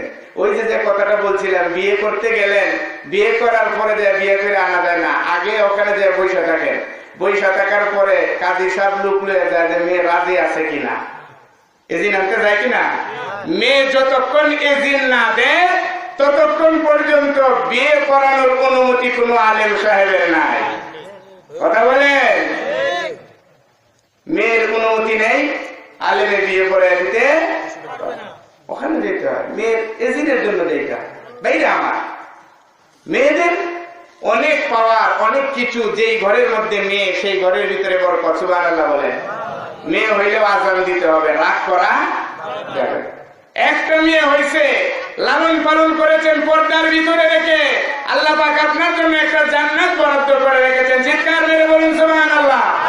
মেয়ে হয়েছে দেরিল্লাদেরকে রাস্তায় পাঠায় দেওয়া যাবে না। আজকে সারা বাংলাদেশে এই যে ইফটিজিং কন, তারপরে ছেলে মেয়ে চলে গেছে, অমুকের মেয়ে অমুকের চলে, আজকে স্কুলে গেছিল, কলেজে গেছিল, আর ফিরে আসে নাই। খবর আছে না নাই? এরকম খবর আসে কি আসে না? কেন এরকম হবে? কেন? এই দোষগুলি হচ্ছে, মেয়ে হয়েছে, আপনি আপনার মেয়েটাকে পর্দায় রাখতে পারেন। ছেলেরা শুধু ছেলেদের একটু দোষ দিয়েও কোনো লাভ নাই। একটা মেয়ে যখন উলঙ্গ অবস্থায় ঘুরে, যেই যুবকটার শরীরে স্বাভাবিক যে শক্তি থাকার দরকার, আল্লাহ যদি সেই শক্তিটা দিয়ে থাকে, ওর নজরে যখন একটা উলঙ্গ মেয়ে পড়ে, তখন তার শরীরটা একটু কুচিমুচি করবে। কথা ঠিক না বেটি? জোরে বলেন ঠিক না বেটি? এই জন্য মেয়েদেরকে যদি পর্দায় আনতে পারেন, এই সারা সিরাজগঞ্জে একটা ইফটিজিং এর খবর আপনাদের কানে আসবে না। পর্দা নিশীন মেয়েদের কাছে কোন ছেলেরা ঘেঁষাঘেঁষি করে না। যেগুলি উলঙ্গ, যেগুলি বেহায়াপনা, বেপর্দায় চলে, ওদের কাছে কিছু শয়তানি যুবক যায় বর করে। কথা ঠিক না বেটি? সিরাজগঞ্জের শুটকি খুব ভালো, ঢাকাতেও অনেক সময় সিরাজগঞ্জের শুটকি অনেকেই খুঁজবে। কোথায়? সিরাজগঞ্জে, কিশোরগঞ্জে 2 জায়গার শুটকির মূল্য কিন্তু ঢাকাতে বইলে দেয় আপনার সিরাজগঞ্জে। এই শুটকি যত সুন্দর শুটকি হোক, এই শুটকিটা যদি বিড়ালের সামনে রাইকে আপনি যদি ঘুমায় যান আর বলেন যে বিড়াল শুটকিটা রাখলাম সারা রাতকে যাবে, এটা খাবে না, এটা খাবে না। অনেক ওয়াজ করতেন যে খাইলে এই গুণা হইব, এই বসে বিড়াল চুপ করে শুনে গেছে। এরপরে রাত্রেবেলা যখন আপনি ঘুমায় গেলেন, তখন কি বিলাই শুটকি সামনে রেখে বয়ে থাকবো না খাইবো? কথা বলেন। সকালবেলা ওইটা যদি বলেন যে বিড়াল এত ওয়াজ করে করলাম, এরপরে শুটকি পাই না, খুঁজে শুটকি গেল কই, বিড়ালে কি তো তদ্রুপ একটা যুবতী মেয়ে বেপরদার যদি বের হয়, এর পিছনে অনেকগুলি শয়তান লেগে যায়। জোরে বলুন নাউজুবিল্লাহ। একটা মেয়েকে যদি আপনি পর্দায় রাখতে না পারেন, হাজী সাহেব হন, গাজী সাহেব হন, আলেম হন, মুফতি সাহেব হন, আপনি মুফতি হওয়ার পরে আপনার মেয়েটা যদি পর্দায় না রাখেন, ওই মুফতি আল্লাহর আদালতে জবাবদিহি করতে হবে। কথা ঠিক না বেটি? আর যদি মেয়েটাকে লালন পালন পর্দার ভিতরে রেখে যদি সুপাত্রস্থ করতে পারেন, আল্লাহর হাবিব বলেছেন তোমার জন্য একটা জান্নাতের বরাদ্দ দিয়ে দেওয়া হলো। চিৎকার মেরে বলুন সুবহানাল্লাহ। আমরা করবো তো ইনশাআল্লাহ। আসুন আমরা আমাদের ছেলে মেয়েদেরকে সর্বপ্রথম আমরা দ্বীনের শিক্ষা দিব। আমরা দ্বীনের শিক্ষা দিব, কোরআনের শিক্ষা দিব। যেই শিক্ষা নেয়ার পরে একটা ছেলে একটা মেয়ে কোনোদিন আমার বিরুদ্ধে আল্লাহর আদালতে নালিশ করতে না পারে। কথা ঠিক না বেটি? সমস্ত সন্তানগুলি আমার বিরুদ্ধে নালিশ করবে কেন? তুমি সুন্দর বাবা হও, তুমি সুন্দর মা হও। মা বোনের আমার, আপনার মেয়েটাকে আপনি যখন ঘর থেকে বের করবেন, তখন আপনি দেখবেন যে আপনার মেয়েটা পর্দায় বের হচ্ছে কিনা। পর্দার বিধান এটা ফরজ। নামাজ যেমন ভাবে পড়েন, পর্দার বিধানও কি ফরজ। নামাজ যেমন ফরজ, পর্দা করাও ঠিক ফরজ। পর্দা করাও ঠিক তেমনি ফরজ। পর্দা যদি না করেন আল্লাহর আদালতে ওইটা তো ধরা খাবেই, কিন্তু এর আগে মা বাপকে আগে ধরা খাইতে হবে আল্লাহর আদালতে। সন্তান দিয়েছিলাম আমি, লালন পালনের জিম্মাদারি ছিল তোমার কাছে, তুমি কেন সন্তানটাকে মানুষ বানাইতে পারলে না? চিন্তা করো ভাইরা আমার। এজন্য আমরা আমাদের সন্তানগুলিকে আগে কোরআনের শিক্ষা দিব। রাজি আছে কারা কারা? হাত উঠে দেখাই দিয়েছে। আল্লাহ আমাদের সকলকে কবুল করেন, আমরা সবাই বলি আমিন। এই সন্তান কবরের কিনার দিয়া হাইটা গেলে কবরের আযাব মাফ, সুবহানাল্লাহ কইবেন না? কবরের কিনার দিয়ে যদি কোনো সন্তান হেঁটে যায় আর একবার দাঁড়ায় ওই যে সূরাটা পড়লাম সূরা ইখলাসের তেলাওয়াত করে যায়, তখন ওই কবরের আযাব আল্লাহ পাক মাফ করে দেন। দরকার আছে না এই শিক্ষা দেওয়া? এই মাদ্রাসার ছেলেরা পড়তেছে, আপনার নাতিরে পড়ান, আপনার ছেলেরে পড়ান।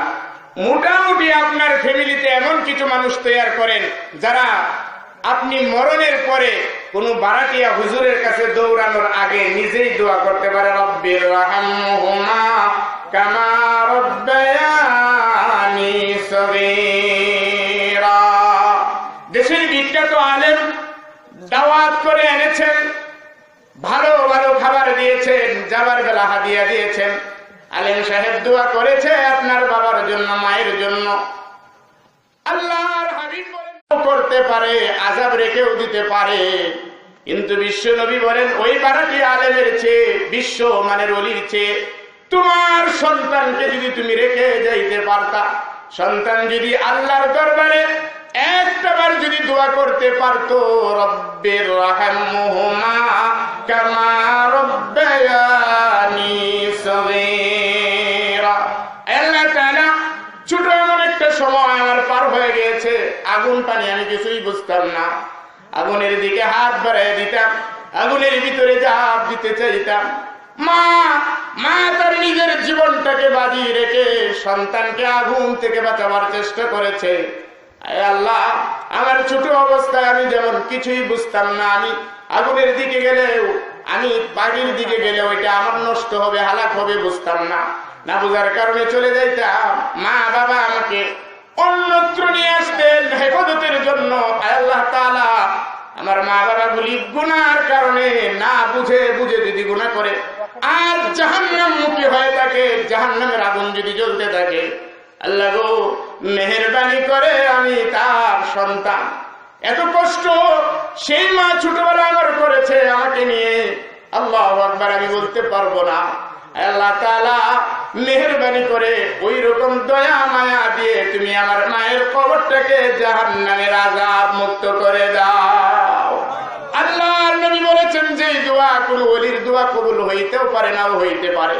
সন্তান যদি গেলি এইটুকু বলতে পারে, আল্লাহর হাবিব বলেছেন সন্তান বলার সাথে সাথে আল্লাহ কবরের আযাব বন্ধ করে দিবে। এই জন্য সন্তানকে আগে শিক্ষা দিবেন এইগুলি কোরআনের শিক্ষা। এই শিক্ষাগুলি দেয়াতে একটাই ফায়দা হবে, দুনিয়াতে কেউ চিরদিনের জন্য আসে নাই, একদিন না একদিন চলেই যেতে হবে। চলে যাওয়ার পরে সন্তান দোয়া করবে, নামাজ পড়বে, রব্বি জাআলনি মুকিমাস সালাতি ওয়া মিন যুররিয়্যাতি রব্বানা ওয়া তাকাব্বাল দুআ। সমস্ত নবীরা পৃথিবীতে এসেছেন, নামাজের কথা বলেছেন যে নামাজ পড়ো, সিজদা দাও, আল্লাহর আযাব গজব থেকে তুমি বেঁচে যাও। ইব্রাহিম আলাইহিস সালাম দোয়া করেছেন, আমাদের বিশ্ব নবী দোয়া করেছেন, নামাজের কথা বলেছেন। আসুন আজকের পরের থেকে আমরা আমাদের ছেলে মেয়েদের গুলিকে নামাজি বানাবো। রাজি আছি ইনশাআল্লাহ? নিজের ঘরে দাওয়াত দিব, নিজের ঘরের নিজের স্ত্রীকে নামাজি বানাবো, ছেলে মেয়েকে নামাজি বানাবো। আল্লাহ রাব্বুল আলামিন আমাদেরকে কবুল করেন, আমরা সবাই বলি আমিন। একটু জিকির করি লা ইলাহা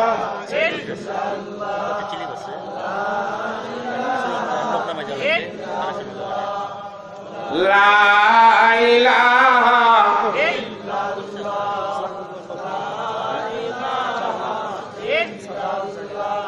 ভাইরা হচ্ছে না, কিন্তু হচ্ছে না, একটু আওয়াজ দেই না, একটু যুবক ভাই একটু মুখটা খুলি না। লা ইলাহা।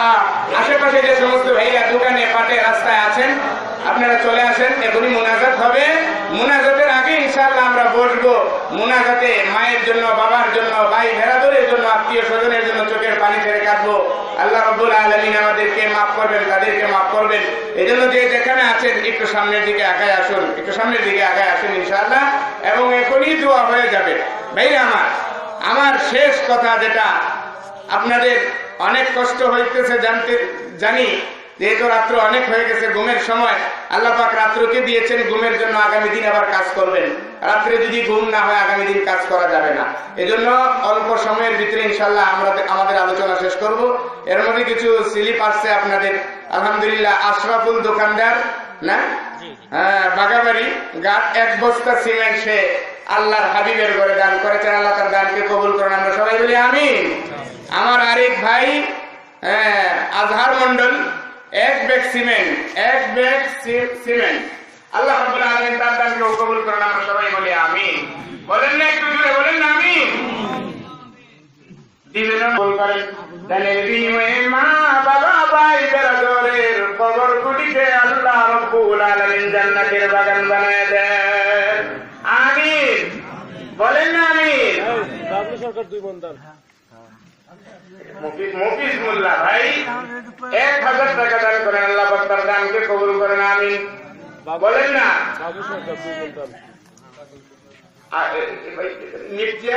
মির্জা ফিরোজ নোকামি, তিনিও 2 ব্যাগ সিমেন্ট দান করেন, আল্লাহ পাক তার দানকে কবুল করেন, সবাই বলি আমিন। এই মসজিদে নববীতে সর্বপ্রথম বাতি জ্বালাইবার কাজ করছিল একজন মহিলা, চিৎকার মেরে বলুন সুবহানাল্লাহ। বলেন না সুবহানাল্লাহ। বাতি জ্বালাইবো, তেল নাই, পয়সা নাই। একজন মহিলা তখন বলল যে আমি এই কাজটা করব। তিনি নিজের ঘরের বাতিটা মসজিদে নববীর জন্য ওয়াকফ করে দিয়েছিলেন, সুবহানাল্লাহ। আল্লাহর হাবিব দোয়া করেছিলেন যে তার ঘরকে তুমি উজ্জ্বল করে দাও। আরে আল্লাহর হাবিবের দোয়া দিতে দিতে পারে না, সেই মহিলার পুরা সবকিছু আল্লাহ রাব্বুল আলামিন উজ্জ্বল করে দিয়েছিলেন। মা বোনেরা আমার, আপনারাও সেই মহিলার সাথে একত্রিত হন। বাবুল সরকার 2 মণ দান, আল্লাহ পাক তার দানকে কবুল করেন, আমরা বলি আমিন। তারপরে সাবিনা খাতুন, মাশাআল্লাহ, এই যে আসছে মহিলাদের মধ্যে থেকে সাবিনা খাতুন, তিনি 1 বস্তা সিমেন্ট দান করেন, আল্লাহ তার দানকে কবুল করেন, আমরা সবাই বলি আমিন। গোলজার মোল্লা 600 টাকা। গোলজার মোল্লা ভাই, গুলজার মোল্লা ভাই 600 টাকা দান করলেন নগদ, আল্লাহ পাক তার দানকে কবুল করেন, আমরা সবাই বলি আমিন। জোরে বলেন আমিন। রাত 12টা, রহমতের ফেরেশতারা খুব কাছাকাছি, আল্লাহ নিজে চলে এসেছেন, আমাদের এই কথাগুলি শুনতেছেন। আমরা আমিন বলবো জোরে, নামাজে গিয়ে আমিন বলতে পারি জোরে, কিন্তু এখন বলা দরকার, এখানে বলতে পারি না। শেষ মহিলাদের করতে না,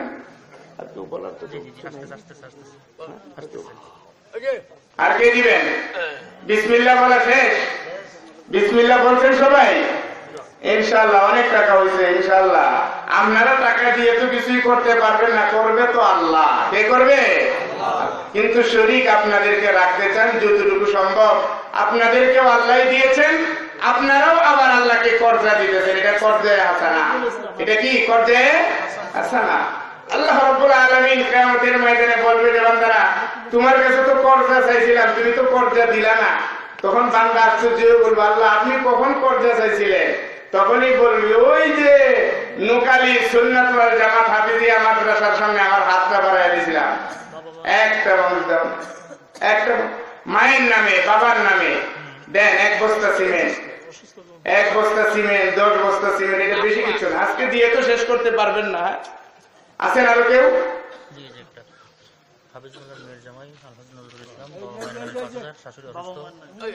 হাফিজ মোল্লার মেয়ের জামাই আলহাজ নজরুল ইসলাম সাহেব, তিনি বাবা মার জন্য 5000 টাকা দান করেছেন।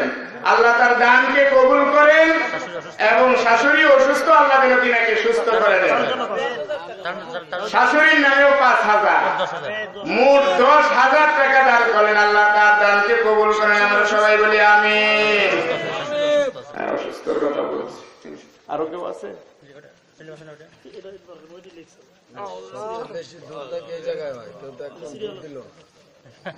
সিরাজগঞ্জের মানুষ অনেক সরল সোজা। আমি অনেক আগেও শুনছি, এই এলাকাটায় আমার নতুন আগমন। এই এলাকাটায় কখনো আসি নাই। যমুনার ওই পারে তারপরে ওইদিকে সামনে বগুড়া টুকুরা আলহামদুলিল্লাহ অনেক। কিন্তু এই জায়গাটা আমার জন্য নতুন, আমি আর কোনো সময় আসি নাই। মুসাফির মানুষ আপনাদের সামনে ইনশাআল্লাহ দোয়া হবে। দুনিয়াতে 3 ব্যক্তির দোয়া আল্লাহ ফিরাইয়া দেন না। একটা হচ্ছে মা বাবার দোয়া, আর 2 নম্বর হলো কার দোয়া? মুসাফিরের দোয়া। আরেকটা হচ্ছে মাজলুমের দোয়া, যার উপরে অত্যাচার করা হয় তিনি হলেন মাজলুম। এই মাজলুম যদি দোয়া করে, হাদিস শরীফের মধ্যে আসছে তার ওই মাজলুম এবং আল্লাহর মাঝখানে কোনো পর্দা থাকে না। সুবহানাল্লাহ। 3 ব্যক্তির দোয়া আল্লাহ পাক কবুল করে নেন। এজন্য আপনারা একটু দোয়া হবে। দোয়ার আগে যে আপনাদের কাছে সোহান মৃত দাদার নামে 2 বস্তা সিমেন্ট দান করছেন। মাশাআল্লাহ, আল্লাহ রাব্বুল আলামিন তার দানকেও কবুল করুন এবং তার দাদার কবরটাকে জান্নাতের বাগান বানায় দেন। আমরা সবাই বলি আমিন। যে হারে আলহামদুলিল্লাহ স্লিপ আসতেছে তো অনেক। ফিরোজ মির্জা, দাদা দাদির জন্য এমন সুন্দর নাতি কয়জনের আছে? এমন সুন্দর নাতিন কয়জনের আছে? 2 ব্যাগ সিমেন্ট আল্লাহ রাব্বুল আলামিন তার দানকে কবুল করেন। আমরা সবাই বলি আমিন। নাজমুল মন্ডল নুকালি 2 ব্যাগ সিমেন্ট আল্লাহ রাব্বুল আলামিন তার দানকেও কবুল করেন। আমরা সবাই বলি আমিন। একজনের দানগুলিও বৃথা যাচ্ছে না। আমরা যদিও দেখতেছি যে এই দানের বিনিময়ে দুনিয়াতে কিছু আসতেছে না, কিন্তু এই দানগুলি দিয়া জান্নাতের পিলার তৈরি হচ্ছে, জানালার গ্রিল লাগানো হচ্ছে। প্রশ্ন আসতে পারে তাহলে কি আল্লাহর অভাব যে আমরা দিলে আল্লাহ বানাইতেছেন? আল্লাহর অভাব নয়, বরং বান্দারা দিবে, আল্লাহ তার জন্য সাজাবে। এটাই হচ্ছে বিধান। আল্লাহ শাহজাহান সিরাজের স্ত্রী 2 বস্তা সিমেন্ট দিচ্ছেন। আল্লাহ রাব্বুল আলামিন তার দানকেও কবুল করেন। আমরা সবাই বলি আমিন। হাফেজা রুবি আক্তার 2 বস্তা সিমেন্ট আল্লাহ রাব্বুল আলামিন তিনার দানকেও কবুল করেন। আমরা সবাই বলি আমিন। হাফেজা মানে কোরআনের হাফেজ। চিন্তা করছেন ব্যাপার, মেয়েরাও কোরআনের অনেক হাফেজ হইতেছে এখন। মাশাআল্লাহ, মেয়েদের এখান থেকে অনেক টাকা পয়সা আসছে। আল্লাহ রাব্বুল আলামিন তিনাদের দানকেও কবুল করেন। আমরা সবাই বলি আমিন। আমরা অনেক কথাই শুনেছি। সর্বশেষ উদাত্ত আহ্বান, কথা আরো শুনবেন, আরো হবে। মাদ্রাসার নাম অনেকেই শুনেছেন বা বালিয়ার ছাত্র, বালিয়ার শিক্ষক অনেক এলাকা জুড়ে আছে। আমাদের এই বালিয়া মাদ্রাসায় আমরা যখন করেছি হাজার হাজার ছাত্র, প্রত্যেকটা ছাত্রের অবস্থা ছিল এরকম যে গরিব, নিজেরা খাবার মতন বোর্ডিং এ টাকা দিয়ে কোনো ব্যবস্থা ছিল না। এদের জাগিরের ব্যবস্থা হইতো কার ঘরে? অনেক চাকরিজীবীর ঘরে লজিং দেওয়া যায় নাই, জাগির দেওয়া যায় না। তারা এটাকে বেজাল মনে করেছে যে না আমরা এটা পারবো না। যে ঠেলা গাড়ি বা রিক্সা বা ভ্যান গাড়ি বা বালিয়ার ইতিহাস এখনো আপনারা দেখবেন, জানবেন যদি যান। যিনি সারাদিন ভ্যান চালায় খায়, ওনার ঘরে একটা ছাত্র লজিং আছে। এটা যেন যেন মানুষের সৌভাগ্য হয় না। মা বোনের আমার, ফেরাউনের স্ত্রী যদি বুঝে শুনে, ফেরাউনকে বুঝে শুনে, ফেরাউনের দুশমনটাই যদি ফেরাউনের ঘরে খাওয়াইতে পারে, লালন পালন করতে পারে, মা বোনের আমার, আপনারা পারবেন না কেন? আপনারা আপনাদের স্বামীদেরকে বলবেন যে আগামীকাল থেকে এই নুকালি মাদ্রাসার একটা ছাত্র আমার ঘরে নিয়ে খাবে। একটা ছাত্র খাওয়া মানে আপনার ঘরের ভিতরে নিজের জিম্মাদারিতে আল্লাহর বরকতটাকে নিজের কাছে টাইনা নেওয়া। সুবহানাল্লাহ। এটা খায়া কোরআনে কারিমের তেলাওয়াত করবে। আরে কত মানুষ খায়া খোদার নাফরমানি করতেছে না? আর এরা খাবে, এখানে তেলাওয়াত করবে। সেই উস্তাদের এটা ঘটনা বলতে, তাহলে জানেন গরিব মানুষ রাত্রে বেলায় বাতি জ্বালায় পড়বে, এই বাতি জ্বালানোর কোন ব্যবস্থা তার ছিল না। আপনাদের এই যে সিরাজগঞ্জের বাজারের মতন বহুত বাজার তখন জমতো, এই বাজারের ব্যবসায়ী ভাইরা বড় একটা বাতি জ্বালায় নিয়ে যাইতো, রাত্রবেলা ব্যবসা বন্ধ করে ওই বাতি জ্বালায় বাড়িতে যেত। এই মাদ্রাসার ছাত্রটা লেখাপড়ার কোন ব্যবস্থা কোথাও যখন করতে পারে নাই, তখন ওই বাজারের ওই ব্যবসায়ীর কিনারে ওই ব্যবসায়ীর বাতিতে যায় তার তেলাওয়াত সে করতো। ব্যবসায়ী করত, সে ওখানে পাশে বসে বসে তার সবক মুখস্থ করত। প্রতিদিন সবক মুখস্থ করে চলে আসতো। আরেকদিন তার সবকটা মুখস্থ করতে পারে নাই। ইতিমধ্যে ব্যবসায়ীর ব্যবসা শেষ, সে দোকানপাট গুছায় বাড়ির দিকে চলছে। ছাত্রটা তার সবক মুখস্থ করতে পারে নাই। মন দিয়ে শোনেন, এই ছাত্ররা যখন তার সবক মুখস্থ করতে পারেনি, ব্যবসায়ী দোকান বন্ধ করে বাতি জ্বালায় যখন বাড়ির দিকে যাচ্ছে, ছাত্রটা তার পিছনে পিছনে যাচ্ছে, ওই লাইটে ধরে ধরে পরে পরে তার পড়াটা মুখস্থ করতেছে। কিছু দূর যাওয়ার পরে ব্যবসায়ী দেখলো যে এই ছেলেটা তো প্রতিদিনই আমার কাছে বসে বসে পড়তো, আজকে দেখি ছেলেটা সাথে সাথে আমার বাড়ির দিকে যাচ্ছে, ব্যাপারটা কি? সে বললো, বাবা তুমি দেখি আজকে আমার সাথে চলে আসতেছো। বলো তো চাচা, প্রতিদিন তো আমি আপনার ওই ব্যবসা চলাকালীন সময় সবকটা মুখস্থ করে নিতাম, আজকের সবকটা কঠিন, মুখস্থ করতে পারি নাই, একদিকে আপনার দোকান বন্ধ হয়ে গেছে, আমার সবক হয় নাই, আপনি চলে যাচ্ছেন, এখান থেকে গেলে আমার আর বাতির ব্যবস্থা নাই, কোথায় পড়বো? এই জন্য আপনার পিছনে পিছনে আপনার এই লাইনেই আমি পড়তেছি আমার সবকটা মুখস্থ করার জন্য। ব্যবসায়ীর মনে সামান্য দয়া হলো, বললো, বাবা এই যদি হয়, তুমি আগে বললে না কেন? তাহলে তো আমি ওখানেই বসতাম, তুমি তোমার সবকটা মুখস্থ করে নিলে। যাক বাবা, তুমি এখানেই পড়ো, আমি আর একটা কদম সামনের দিকে আগাবো না। এই যে লাইট, এই যে বাতি, তুমি ওখানে পড়ো, তোমার সবক যখন মুখস্থ হয়ে যাবে তখন তুমি বলবে, তখন আমি বাড়ির দিকে যাব। ছেলেটার সবক মুখস্থ করে বললো, চাচা আমার সবক ইনশাআল্লাহ মুখস্থ হয়েছে। বললো, বাবা তুমি মাদ্রাসার দিকে যাও, আমি বাড়ির দিকে যাই। আহা, ওই রাত্রি ওই ব্যবসায়ী মারা গেল, ওই রাত্রি ব্যবসায়ীটা মারা গেল। পরের দিন দাপন কাপন জানাজা সবকিছু পরে কবরে দেওয়া হলো। জামানার বিখ্যাত অলিকে ওই ব্যবসায়ী স্বপ্নে ধরা দিল রাত্রে। জামানার বিখ্যাত অলি বললো যে তোমার কবরের হালত থেকে একটু বর্ণনা করো। বললো যে সারা জীবন যা করেছি খোদার কাছে কিছুই গ্রহণ করাইতে পারিনি, গত রাত শুধুমাত্র একটা তালেবে আইলেম তার সবক মুখস্থ করতে পারেনি, সেই কোরআনে কারীমটাকে মুখস্থ করতেছিল আমার সেই ব্যবসার বাতি দিয়ে আলু দিয়া। আমি চলে আসতেছিলাম বাড়ির দিকে, ছেলেটা সবক মুখস্থ করতে পারে নাই, আমার পিছনে পিছনে দৌড়াইছিল। আমি মাঝ রাস্তায় যখন দেখলাম, এরপরে আমি দাঁড়ায় গেলাম যে বাবা সবকটা মুখস্থ করো। এই যে ছেলেটার জন্য, এই কোরআনে কারীমকে মুখস্থ করার জন্য এই যে একটু ত্যাগ আমি দিয়েছিলাম, আমার আল্লাহ আমাকে ডাক দিয়ে বললেন, এই ত্যাগের বিনিময়ে তোমার কবরটাকে আমি সম্পূর্ণরূপে আযাব মুক্ত করে দিলাম। বলি পাগল হয়ে গেলেন, দৌড়ায় আসলেন ছাত্রের কাছে ঘটনা জানার জন্য। আমরাও তো স্বপ্ন দেখি, বাস্তবতার জন্য হুজুরের কাছে দৌড়াই, হুজুর আজকে এটা দেখলাম, এটা দেখলাম, এটা কি বিপদ। কিন্তু আল্লাহর ওলি বুঝতেই পারতেছে না এটা কি সত্য। সামান্যতম একজন ব্যবসায়ী ছেলেটার কাছে দৌড়ায় আসলেন। ছেলেটার কাছে আইসা দৌড়াইয়া, ছেলেকে চিনে না, বললো যে বাবারা তোমাদের মধ্যে এমন কি আছে যে প্রতিদিন ওই বাজারে যায় সবক মুখস্থ করতে? বললো যে আমি। চাচা আমি। কেন, কি হয়েছে? বললো যে আজকে তো তুমি সবক মুখস্থ করতে পারবে না ওই ব্যক্তির কাছে, ও তো কবরে চলে গেছে। আচ্ছা বাবা খুলে বলো তো গতকাল কি এমন ঘটনা ঘটেছিল? বললো যে হ্যাঁ এমন ঘটনা ঘটেছিল, তিনি রাস্তায় দাঁড়ায় আমাকে সবকটা মুখস্থ করতে দিয়েছে। আল্লাহ আলী, আল্লাহ আলী নিজের জীবনের সব বাদ দিয়া আহারে সেজদায় পড়ে গেলেন, বললেন আইবারে খোদা তোমার কুদরতের লীলা খেলা বুঝা তৌফিক তুমি কাউকে দেও নাই, তোমারটা তুমি জানো। ভাইরা আমার, এই যে মাদ্রাসা, আপনি খাবেন শেষ, পড়বেন শেষ, যা কিছু করতেছেন শেষ, সন্তানরা চোখের সামনে দেখতেছেন কি করতেছে, সবই শেষ। একটা ছেলেকে মানুষ বানায় দিবেন, সদকায়ে জারিয়া কি মসজিদ করে দিচ্ছেন, সদকায়ে জারিয়া রাস্তা করে দিচ্ছেন, সদকায়ে জারিয়া। একটা ছেলেকে হাফেজ বানায় যান, এই ছেলেটা আরেকটা বানাবে, ওইটা আরেকটা বানাবে, আরেকটা বানাবে, কিয়ামতের আগ পর্যন্ত, কিয়ামতের আগ পর্যন্ত আপনার কবরে সেই লাইন, সেই সিলসিলা চলতেই থাকবে। চিৎকার মেরে বলুন সুবহানাল্লাহ। কানের পিছনে মেহনত করলেন, গুনার কাজে সহযোগিতা করলেন, কিয়ামত পর্যন্ত এই গুনাহ জারি থাকবে, কিয়ামত পর্যন্ত এই গুনাহগুলি আপনার আমলনামায় যাইতে থাকবে, কবরের ভিতরে শুয়ে শুয়ে আপনি পাইতে থাকবেন। নাউজুবিল্লাহ। সহযোগিতার হাত মাদ্রাসায় বাড়াবেন কেন? হাতটা গুটাইয়া রাখেন কেন?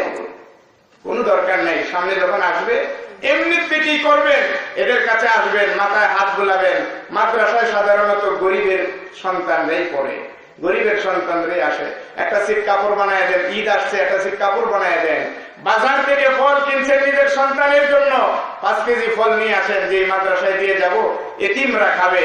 আরে কলিজাটা ঠান্ডা হয়ে যাবে। এক টুকরা আপেল খাবে, আপনার ছেলে 3টা খেয়েও যা দিতে পারবে না।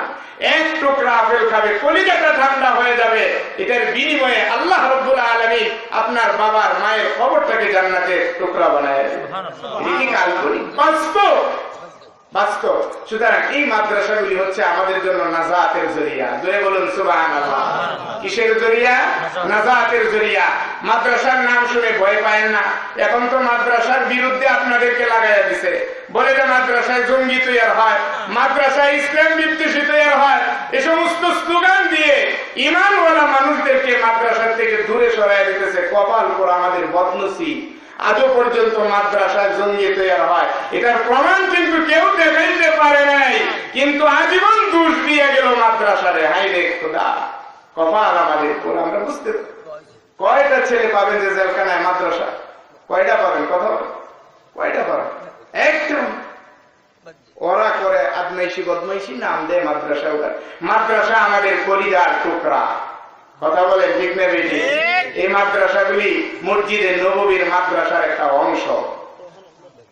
সর্বপ্রথম মাদ্রাসা শুরু হয়েছিল মসজিদে নববীতে, সেই অংশ এটা আপনাদের নকুলিতে। এটা সৌভাগ্য আপনারা যদি সহযোগিতা করতে পারেন। আমরা ইনশাআল্লাহ করবো তো? আলহামদুলিল্লাহ। আল্লাহ রাব্বুল আলামিন আমাদেরকে এই সহযোগিতাগুলি করার তৌফিক দান করুন।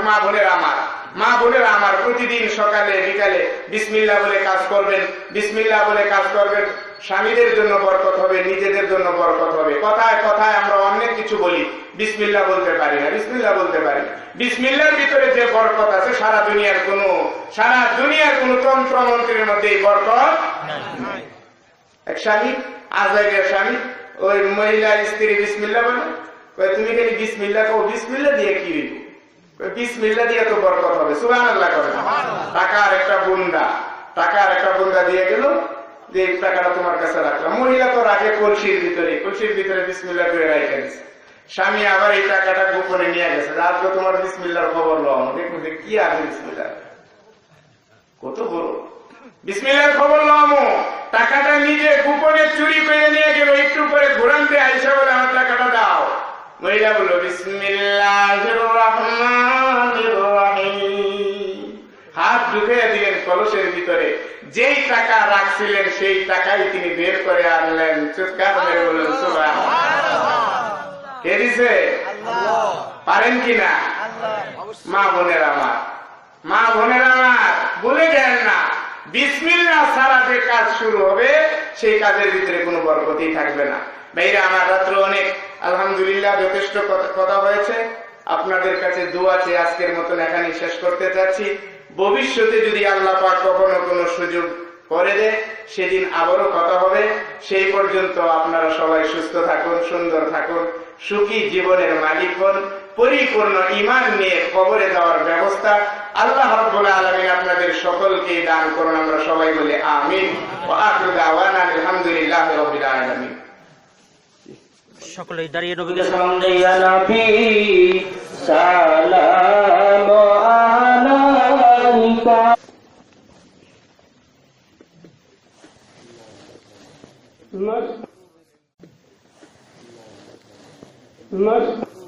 أستغفر الله ربي من كل ذنب وأتوب إليه لا حول ولا قوة إلا بالله العلي العظيم أستغفر الله ربي من كل ذنب وأتوب إليه لا حول ولا قوة إلا بالله العلي العظيم اللهم آمين ربنا ظلمنا أنفسنا وإن لم تغفر لنا وترحمنا لنكونن من الخاسرين ربنا آتنا في الدنيا حسنة وفي الآخرة حسنة وقنا عذاب النار رب ارحمهما كما ربياني صغيرا رب ارحمهما كما ربياني صغيرا رب العالمين يا ارحم الراحمين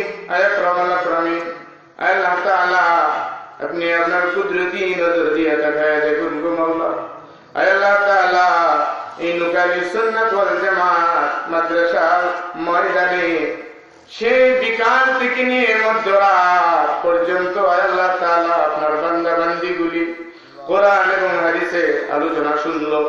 আল্লাহ তাআলা জাহান্নাম থেকে মুক্তির আশায়, জান্নাতের মেহমান বনার আশায় আল্লাহ তাআলা এই সময়টুকু যারা দিতে পেরেছে, আল্লাহ তাআলা আপনি তাদেরকে আমাদেরকে আমাদের জীবনের সমস্ত গুনাহ খাতাগুলি আপনি মাফ করিয়া দেন। আল্লাহ তাআলা এই মাহফিলের আয়োজন যারা করেছেন, শুনতে যারা এসেছেন, কিয়ামতের কঠিন মুসিবতের সময়ে এই মাহফিল আমাদের সকলের জন্য নাজাতের জরিয়া বানায়া দিয়ে। আল্লাহ তাআলা যারা টাকা দিয়ে সাহায্য সহযোগিতা করেছে, আল্লাহ তাআলা এই মাহফিলকে সফলমণ্ডিত করার জন্য যে যেভাবে সহযোগিতার হাত বাড়িয়ে দিয়েছে, মওলা মেহেরবানি করে সকলের সাহায্যগুলি আপনি কবুল করে নেন। আল্লাহ তাআলা এই নুকারি মাদ্রাসাকে আপনি কবুল করে নেন। আল্লাহ প্রতি বছর এই মাদ্রাসার মাঠে বিশাল এই ওয়াজের ব্যবস্থা আল্লাহ তাআলা কিয়ামত পর্যন্ত আপনি জারি রেখে দিয়ে। আল্লাহ তাআলা মেহেরবানি করে এই মাদ্রাসার প্রতি এলাকাবাসীর দিল আপনি লাগাইয়া দেন। আল্লাহ এলাকাবাসীর মহব্বত এই মাদ্রাসার প্রতি আপনি কায়েম করে দেন। রব্বুল আলামিন, আল্লাহ তাআলা জীবনে ভালো কিছু করতে পারি না, আল্লাহ যদি আমলের দিকে তাকাই গুনাহ গুনাহ ছাড়া কিছুই দেখি না। আল্লাহ তাআলা গুনাহর দিকে তাকাইলে আপনার জান্নাতের কোনো আশাই করতে পারি না। আল্লাহ তাআলা ভার যখন আপনার দয়ার দিকে তাকায়, মায়ার দিকে তাকায়, তখন আমাদের কাছে আমাদের গুনাহ কিছুই মনে হয় না গো মাওলা। রব্বুল আলামিন, এই মুহূর্তে আপনি বান্দাদের হাজতগুলি জানার জন্য একেবারে জমিনের কাছাকাছি চলে এসেছেন। আল্লাহ তাআলা মেহেরবানি করে আপনি আমাদের তামাম জিন্দেগীর গুনাহগুলিকে মাফ করিয়ে দেন। আল্লাহ, আমরা অনেকগুলি বান্দা বান্দি আপনার দরবারে হাতগুলি ভিক্ষুকের মতন বিছায়া দিলাম। আল্লাহ, হর কিসিমের মানুষ এই জামাতের মধ্যে শামিল, যার হাত কানি যার দিল কানি আপনার দরবারে পছন্দ হয়, মেহেরবানি করে এমন একজনকে ওলি বানাইয়া আমাদের বাকি সকলের গুনাহ খাতাগুলি আপনি মাফ করিয়া দেন। আল্লাহ তাআলা, কে কোন আশা নিয়া, কে কোন মুসিবত নিয়া, কে কোন অভাব নিয়ে আপনার দরবারে হাতগুলি উঠেছে, আল্লাহ আপনি ভালো জানেন। আমাদের হাতগুলিকে আপনি খালি হাতে ফিরিয়ে দিয়েন না, আমাদের অভাবগুলি আপনি মোচন করে দেন, আমাদের মুসিবতগুলি দূর করে দেন। অনেকে অসুস্থতার জন্য দোয়া দিয়েছেন, আল্লাহ তাআলা সুস্থতা দান করে দেন, সাহাতে আজলা দামা কামিলা নসিব করে দেন। আল্লাহ তাআলা, আমি মুসাফির মানুষ, আল্লাহ তাআলা মুসাফিরের দোয়া কবুল হয় আপনার হাবিব বলেছে।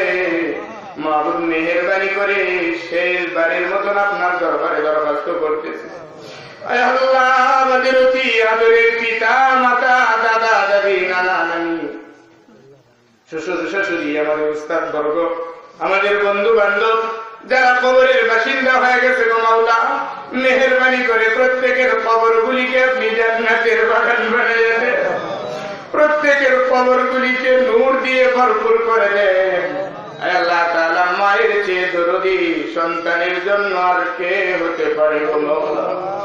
10টি মাস মায়ের পেটে ছিলাম, কত কষ্ট মাকে দিয়েছি, 10 মাসের ভিতরে কত রাত এমন গেছে যে মা ঘুমাইতেও পারে নাই গো মাওলা। আল্লাহ তাআলা, সারাদিন কাজকর্ম করে আল্লাহ তাআলা রাত্রিবেলা খাবার নিয়ে বসেছে, এমন সময়ে মায়ের পেটের ভিতরে লাথি মেরেছে গো মাওলা। মা খাবার খেতে পারে নাই, পেটের বেদনা আল্লাহ দেখা বেদনা নিয়ে উঠে চলে গেছে। আল্লাহ তাআলা কারো কাছে কোনোটা লিস্ট করে নাই, সন্তানের জন্য কত ত্যাগ দেরি করেছে। আল্লাহ নিজে বিধা কাপড়ে সন্তানকে নিজের কাপড় খুলে দিয়ে শুকনা কাপড়ে ঘুমাবার ব্যবস্থা করে দিয়েছে। আল্লাহ, আমাদের সেই মা আর যার কবরের বাসিন্দা হয়ে গেছে গো মাওলা, জাহান্নামের আগুন যদি দাও দাও করে জ্বলতে থাকে, আজকের এই আমলের বিনিময়ে আমাদের মায়ের কবরটা, বাবার কবরটাকে আপনি জান্নাতের বাগান বানায়া দেন। আল্লাহ তাআলা আমাদের মা বাবা যারা বেঁচে আছে তাদেরকে প্রাণ ভরে খেদমত করার তৌফিক দেন। আল্লাহ আমাদেরকে যে সন্তানগুলি আপনি দান করেছে, আমাদের সন্তানগুলিকে নেক সন্তান বানায়া দেন। আমাদেরকে যতটুকু সম্পদ দিয়েছেন সম্পদটুকু আল্লাহ তাআলা নেক সম্পদে পরিণত করে দেন। রব্বুল আলামিন, আল্লাহ তাআলা আমরা এমন সন্তান আপনার দরবারে কামনা করি যে সন্তানগুলি কিয়ামতের দিন কঠিন মুসিবতের সময় মা বাবার হাত ধরে ধরে জান্নাতে পৌঁছায় দিবে গো মাওলা। রব্বুল আলামিন, শুরু থেকে নিয়ে শেষ পর্যন্ত যতগুলি দরখাস্ত আপনার দরবারে করলাম, জানি না মাহবুব আপনি কবুল করবেন কিনা। আল্লাহ তাআলা তবে শেষবার আপনার কুদরতি পায়ে ধরিয়া বলি গো মাওলা, কুকুরের মতন তারাইয়া না দিয়ে আমাদের দরখাস্ত গুলি আপনি কবুল আর মঞ্জুর করিয়া নেন। আল্লাহ এই মাহফিল আল্লাহ তাআলা শেষ হয়ে যাবে, মুনাজাতের পরে আমরা যার দির অবস্থানে ফিরবো গো মাওলা।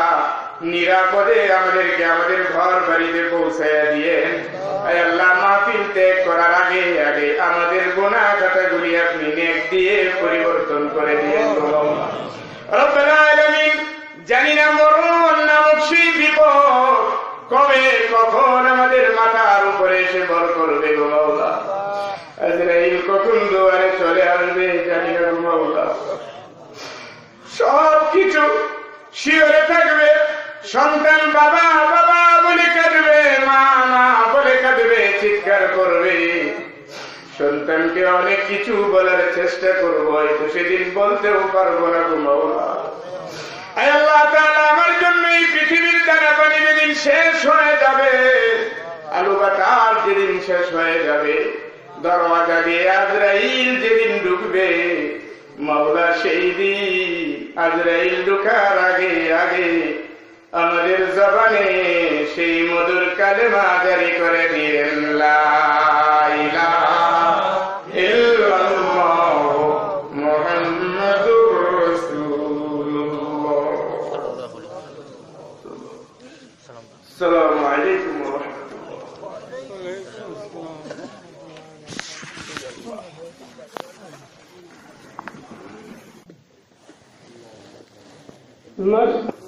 أستغفر الله ربي من كل ذنب وأتوب إليه، لا حول ولا قوة إلا بالله العلي العظيم.